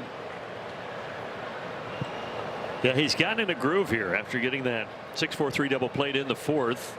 Set him down in order in the fifth and sixth. Ozzie reaches for it and pops it to Horner.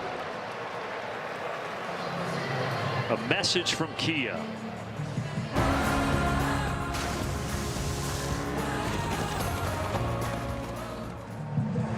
Birdie's horse mixed in there with a Kia message. So 100 pitches has been the max for Imanaga, but you can see he is just at 79. 2 times that he has gone exactly 7 innings.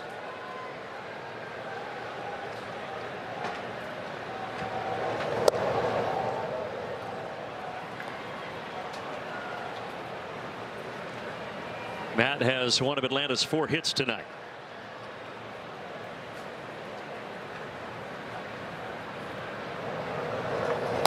Really good story at MLB.com that Carly Welch, who does graphics for us, shared with me today regarding Matt Olson. This was a number I had not been tracking. There's so much data. There's no way you're going to get to all of it. But we talked about it in the open, and that is the ability to measure where a guy is hitting the ball as far as depth on the plate. And for Matt Olson, and the numbers they were using, and won't mean a lot to you, but 5.9 inches in front of home plate. Check that, 5.5. Just saying it'll pop up. Look when the last time he was in that kind of 5-inch part where he's catching the ball out front. That was the year he hit 54 home runs. Previous 2 years were still pretty good at 29, but you can also see based on those numbers, he was not getting out front nearly as much as he is this year and as much as he was in 2023. The pace is there for 54. I asked Tim Hires about that today. I said, is he intentionally trying to catch it out front? He said it was really more about syncing up his swing so that when he is at that point, he's in a good position to still drive the ball. He said a lot of times last year he ended up pulling off. He'd catch the ball there, but then he'd roll over it, and he wouldn't have enough left in his swing to drive the ball out to the field. Now one bouncer to Bush here. So he's not necessarily focused on that number, but that number is a byproduct to say Matt Olson is going right. Exactly. That his swing is in a good place, that when he does catch the ball there, he can get it in the air with authority. Yes, he's hitting the ball in the air a little bit more as well, but in order to hit it in the air, you got to catch it out front. And there's a danger point in there, right? You don't want to be too far out front. You're going to become susceptible to off speed. So it's not like he's just trying to drop the head out in front. It's getting your swing right, really well balanced. Everything is synced up well, and it's yielded what has been just a great start to his season.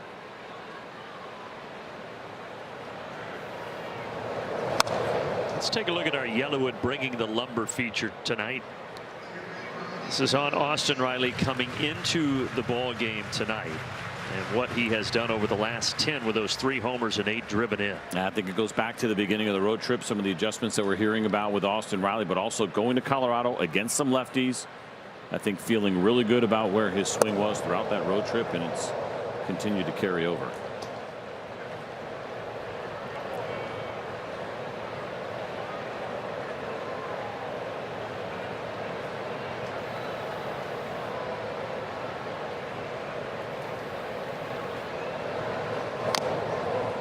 Big swing at the splitter, 1-2.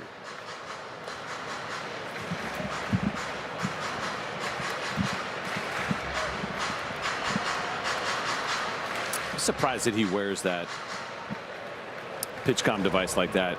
That would be really distracting to me. I know they're not particularly heavy, but it's some extra added weight that you have right there on your glove. I think he's the only guy that wears it that way. I've never seen anybody else do it. Everybody else that does wear one, it's typically on the belt. Dad beeper. Dad beeper.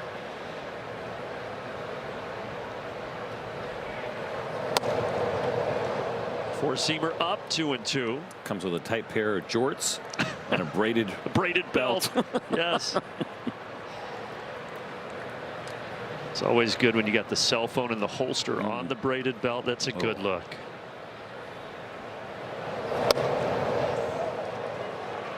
Imanaga is so funny how he just stares in at the pitch. He's begging for that one. It wasn't even close, but it's the games that you play. The throwing philosopher.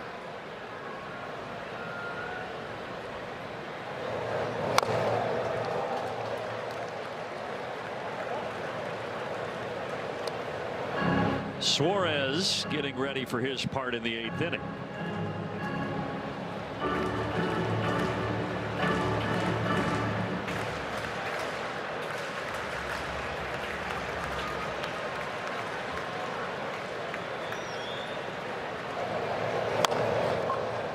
Dansby charges. Sidearm throw. That's 3 consecutive 1-2-3 innings for a happy Shota Imanaga. Fortunate. Zaxby's Who's Got the Sauce? It's Robert Suarez. He has had it all year. Look at the domination to the lefties. Look at the strikeout to walk ratio.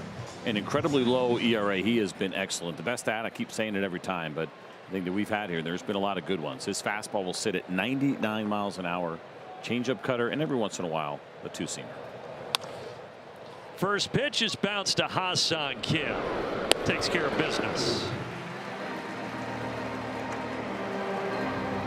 Well, it's been a group effort. J.R. Ritchie 4 1/3, and then the Braves have now used 4 relievers: Kinley, Perez, Lee, and Robert Suarez. And all of them very efficiently, right? We saw Tyler Kinley finish that inning, and then it's been an inning apiece here so far. And Walt doing a nice job of getting big arms in big spots, but again, without burning anybody out.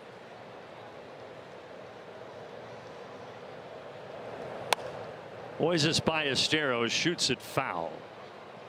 Think about these last 2 series, right? You had the Los Angeles Dodgers in LA, and even though they're not playing their best baseball, they're a really good team. The Cubs have been playing some good baseball, even though they lost a couple coming into this series. And this is kind of what you should expect, right? This is a tough test, tight games, well pitched. Everyone looking for that one moment. We had it yesterday early. Dubon spreading over, reaching up, but he can't get to it as he falls into the net. Thankfully, he's okay. That is a tough little corner to navigate. We don't see this too often, where you got the net to deal with, you have the angle of the wall, and it looked like he was about to make a great catch, and unfortunately could not come up with it.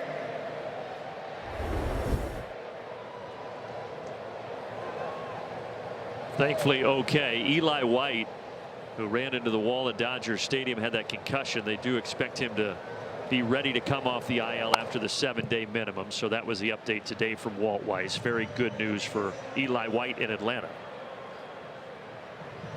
Some pretty good coverage there from Ballesteros. That pitch was probably a foot off the plate. And sequencing now just screams for an up and in fastball, or even up over the plate to see if you get Chase. Oh. So close. Sandy thought about it. And Ballesteros took a step toward home plate. I think he thought he was out. Might have clipped that corner. Ballesteros, 5'8", 205 pounds. Good bat to ball skills as we've seen, except for right there. He goes after the changeup, swing and a miss. That was a beauty. It ended up being 3 straight changeups. He did not see a single fastball in this at bat. A couple of cutters, and then work him away the rest of the time. And good execution, and a good job not listening to me on what pitch to throw. Ballesteros is in a slump. He's hitless now in his last 25 at bats. He's 0 for 4 tonight. And now here is Alex Bregman.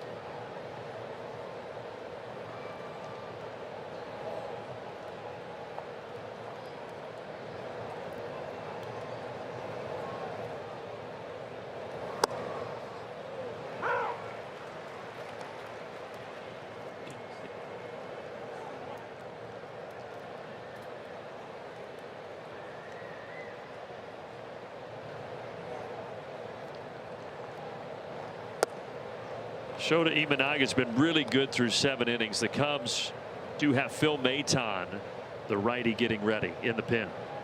Now, we mentioned it. He had not gone over 7 innings yet this season, and it looks like he's not going to here tonight. Line drive for a base hit out to left. Prior to that, Braves relievers had retired 10 straight, but Bregman ends the streak.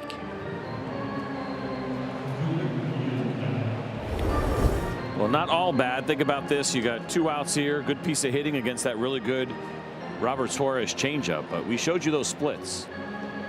And so now you get Ian Happ batting left-handed against Suarez, where lefties have really struggled.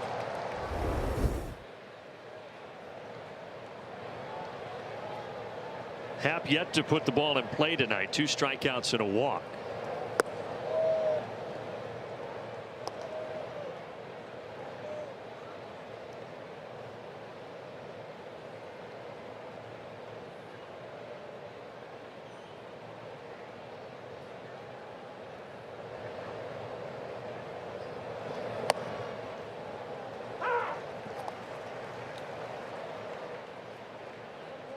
Shota Imanaga's rotating that arm as if maybe he's not done over there. And he's got his glove on.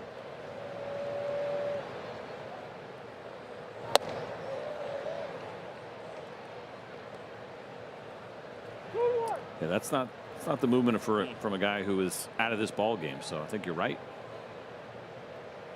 In his 3 seasons with the Cubs, Shota has only faced a total of 3 batters in the 8th inning. So you mentioned it hasn't happened this year. It really hasn't happened at all during his time with the Cubbies. I think Michael Harris set to lead off. And so you get the left-on-left matchup, and it could be one of those situations, right? You get Michael Harris either go hitter by hitter, or it could only be even one hitter if he indeed is going back out. Runner takes off. Throw down at second. Almost came off the bag, but Bregman is safe and he's in scoring position.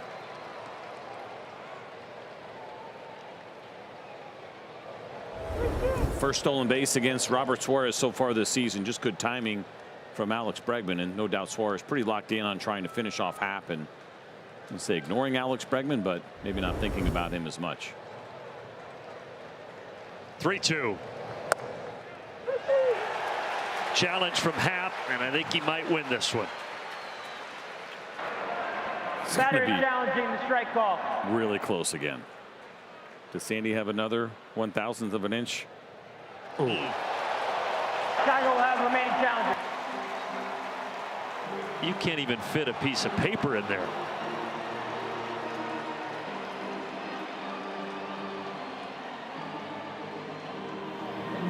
So 2 on, 2 out. Seiya Suzuki is the batter.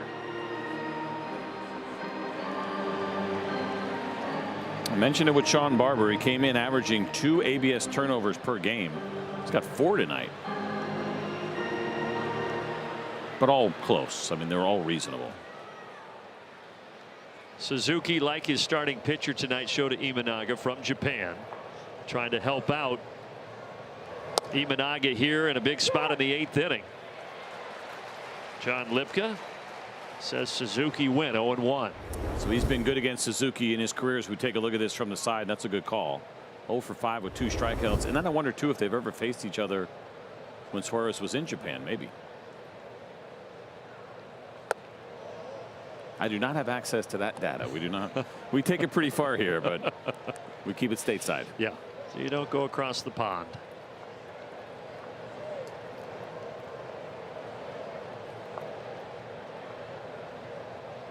One game, 1-1 count, 1-2. Nice change up from Suarez.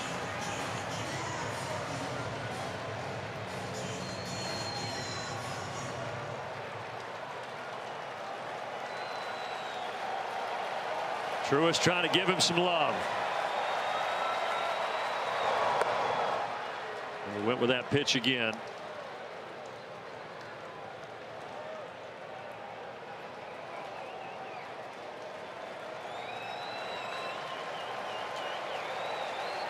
Two on, 2 out, 2 balls, 2 strikes.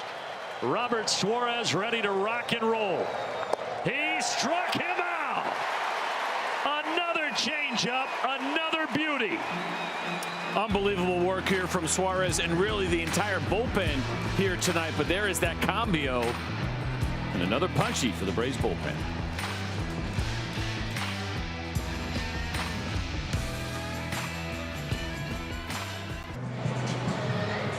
Shota Imanaga at 91 pitches, and he is back out here to start the 8th inning. Harris and Kim are 0 for 4 against him tonight, and they are the first 2 up here.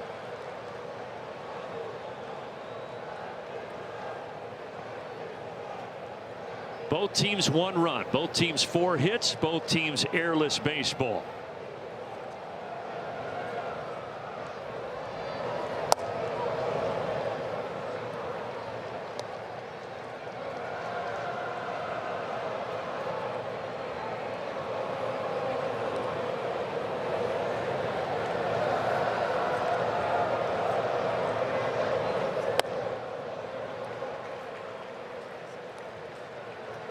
Phil Maton is ready in that Cubs bullpen whenever Craig Counsell goes that direction. 94 pitches. We told you he's been up to 100. Feels like, again, maybe just 1 hitter here. He has retired 10 straight, but he falls behind Harris 3-1. And it's an automatic for me if Michael Harris gets on. Now, they might be on the fence a little bit if he doesn't. Craig Counsell getting a little jittery.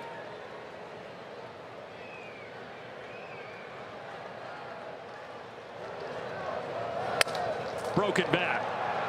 Horner hustling, shoveling, and he flips it over the head of Bush.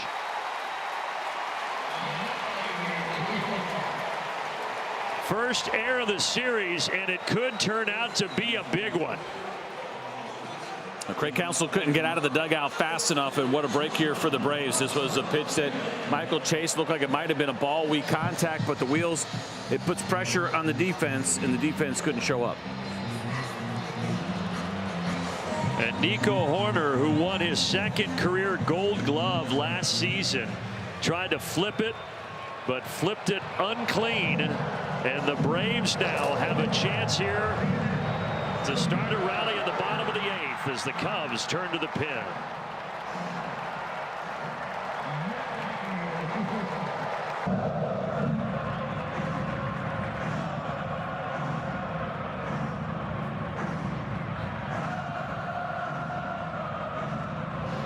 One of the best scenes in baseball when the opposition goes to the bullpen. 1-1, bottom of the 8th, runner at first, Kim at the plate, and Phil Maton is on now for the Cubs.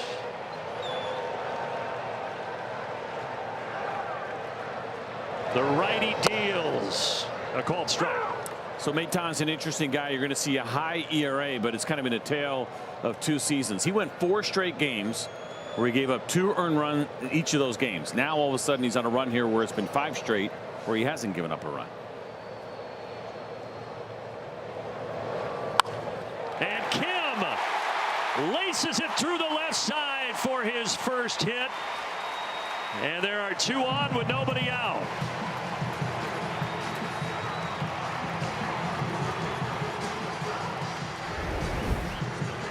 Nice piece of hitting here against the curveball. You get a lower arm angle from Phil Maton, and Ha-Seong Kim sees that curveball very well. Nice hard contact. 108 for him off the bat. That thing was smoked. So season debut yesterday for Kim. He reached with a walk but did not have a hit. So first hit on the young season for Ha-Seong Kim comes at a pretty good time. Cubs are having a conference on the mound. The Braves are going to bring Dom Smith to the plate to hit for Sandy Leon.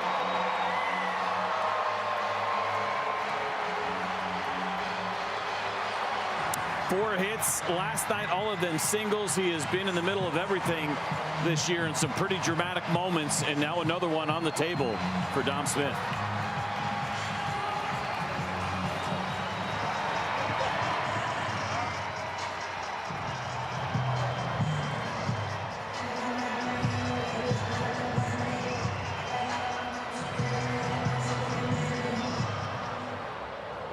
It's got a late September feel here.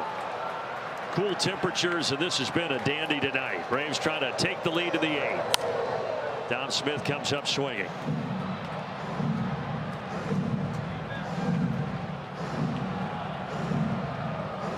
That .363 batting average is the highest in Major League Baseball for any player with 80 or more plate appearances this season.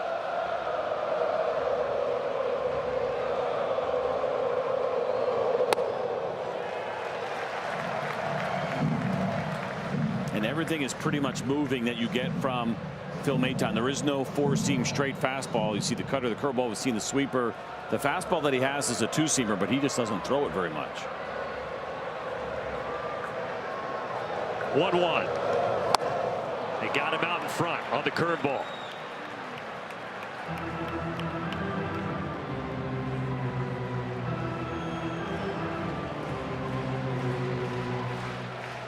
Imanaga, all he can do is look now here in the bottom of the 8th.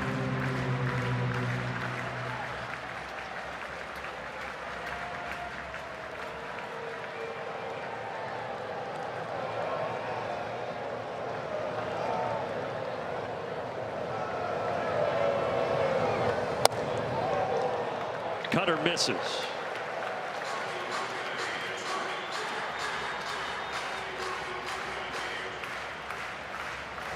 The other thing for Maton, in addition to a couple of those rough outings that he's had, is that he missed nearly 3 weeks in April with a right knee issue. But he's back and healthy. And he gets Dom Smith. Again, it's that slow curve.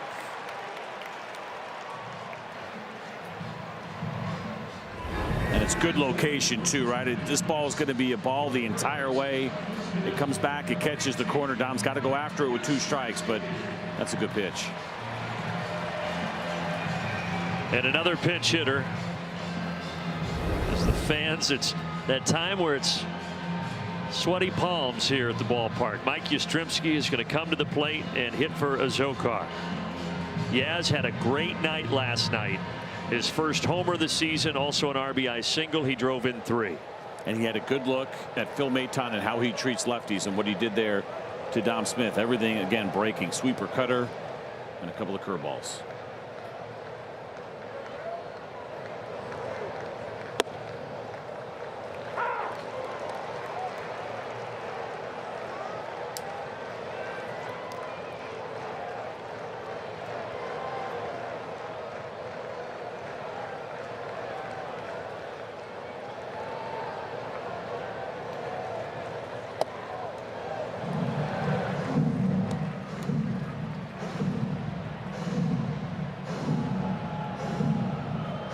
Braves trying to become the first team in the majors to reach 30 wins. 29-13.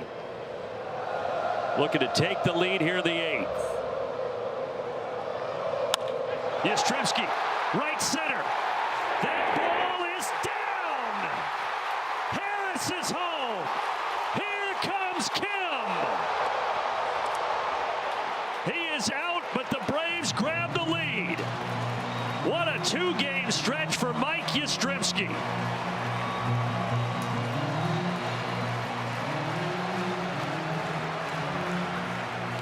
Again, you go back to how Dom Smith was pitched, and you could expect breaking balls that are going to be on the outer half. Yaz saw it. Yaz was ready for it. Take a look at the pitch here. It's a sweeper. It's outer half. He goes out and hooks it and gets the barrel on it and drills this thing into right center. A little credit here to the Cubs on that relay throw. You see a right fielder going down. You feel like you have some time. Both runs could be able to score, but just a really nice job on the relay to get Kim. 2-1. Now let's see what Dubon can do here with Yaz out at second base.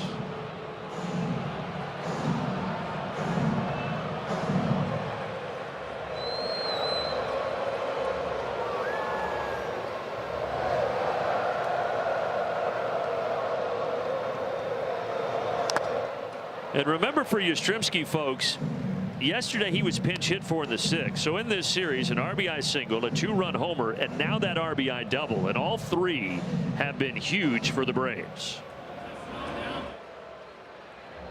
And you know who's getting ready down in that bullpen.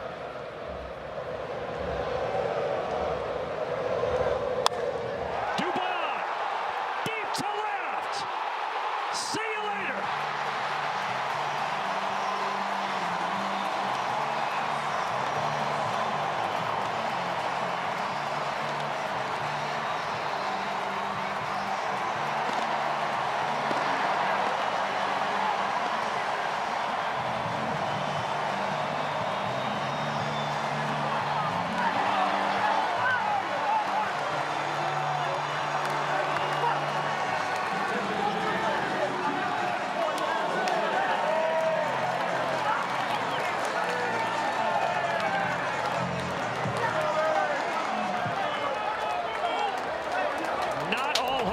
Are created equal, and that was a big one. It is now 4-1 Atlanta. It is unbelievable how special this team has been, and it's a different guy every night. Mauricio Dubon has been there for big moments, but an 0-for-3 night coming in to this plate appearance, and he stays inside and just hammers a ball to left field to put the Braves up by 3.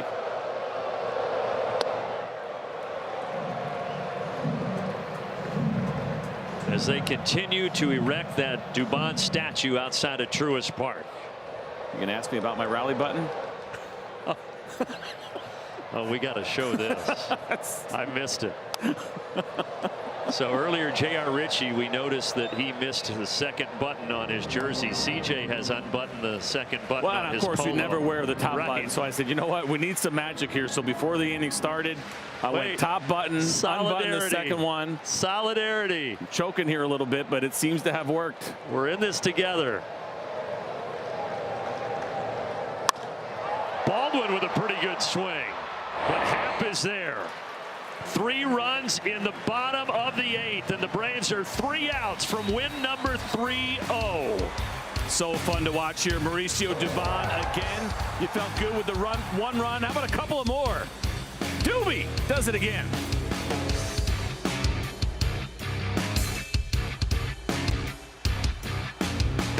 Our Car Shield defensive play of the game. Somewhere Semisonic is smiling with closing time up there, but Iglesias at the top of the list. Suarez 2 spots down. So we talk so much about his efficiency. We're not making it up. This is the last 3 years with pitchers that have at least 30 saves. By the way, Robert Suarez also on that list, but it's under 14 pitches per inning for Raisel Iglesias. Just so incredibly efficient, and it'll be interesting. Again, you got a team here that is very disciplined.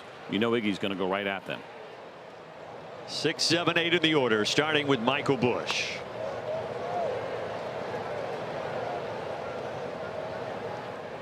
Well, the Braves offense once again coming through in the clutch. After Harris reached on the air, Kim with a single. Yaz the big RBI double, and then Dubon the 2-run blast, the cherry on top. You see Kim get thrown out there, and you're like, darn, it'd be nice to have a little bit of room, right? Maybe a 2-run cushion, and then Mauricio Dubon picks him up. So you saw Yaz in right field. Baldwin now catching with Leon out of the game.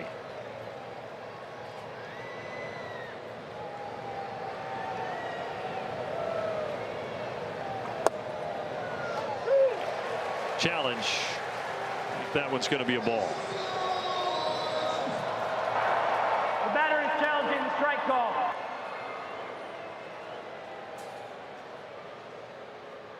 Oh. Cubs will have 2 remaining. Braves have 1. Cubs still with both.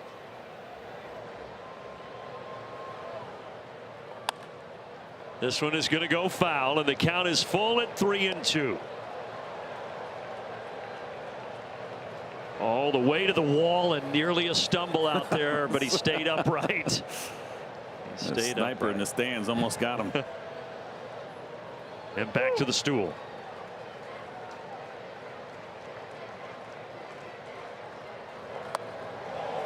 Leadoff walk for Michael Busch.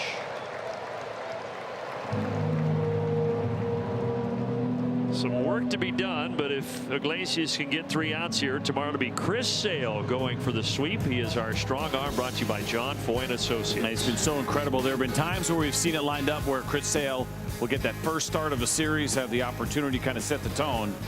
It'll be a little bit different here tomorrow where he's getting that final game of the series.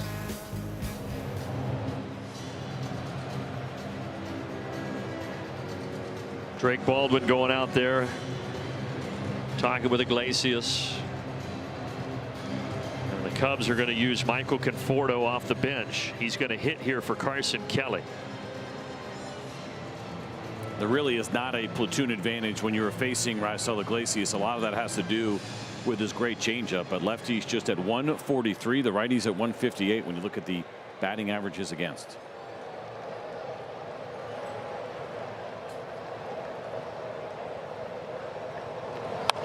Conforto bounces it to Kim. Steps on second. Double play. 2 down in the 9th.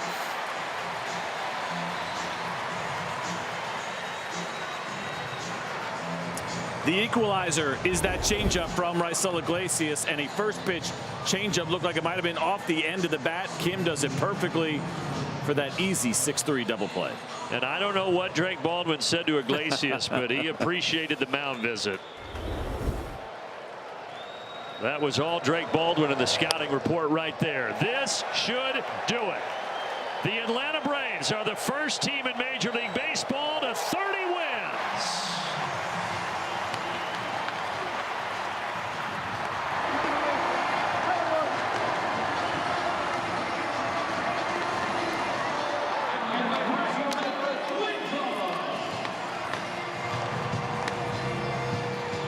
So many big moments tonight. Obviously, the Mauricio Dubon home run, the pinch hit that you got there from Mike Yastrzemski. But how about that man right there, Walt Weiss, and the way that he ran this bullpen tonight to absolute perfection. Everybody answering the bell. It takes all 26 and your coaches to get it done. This was a true team victory tonight.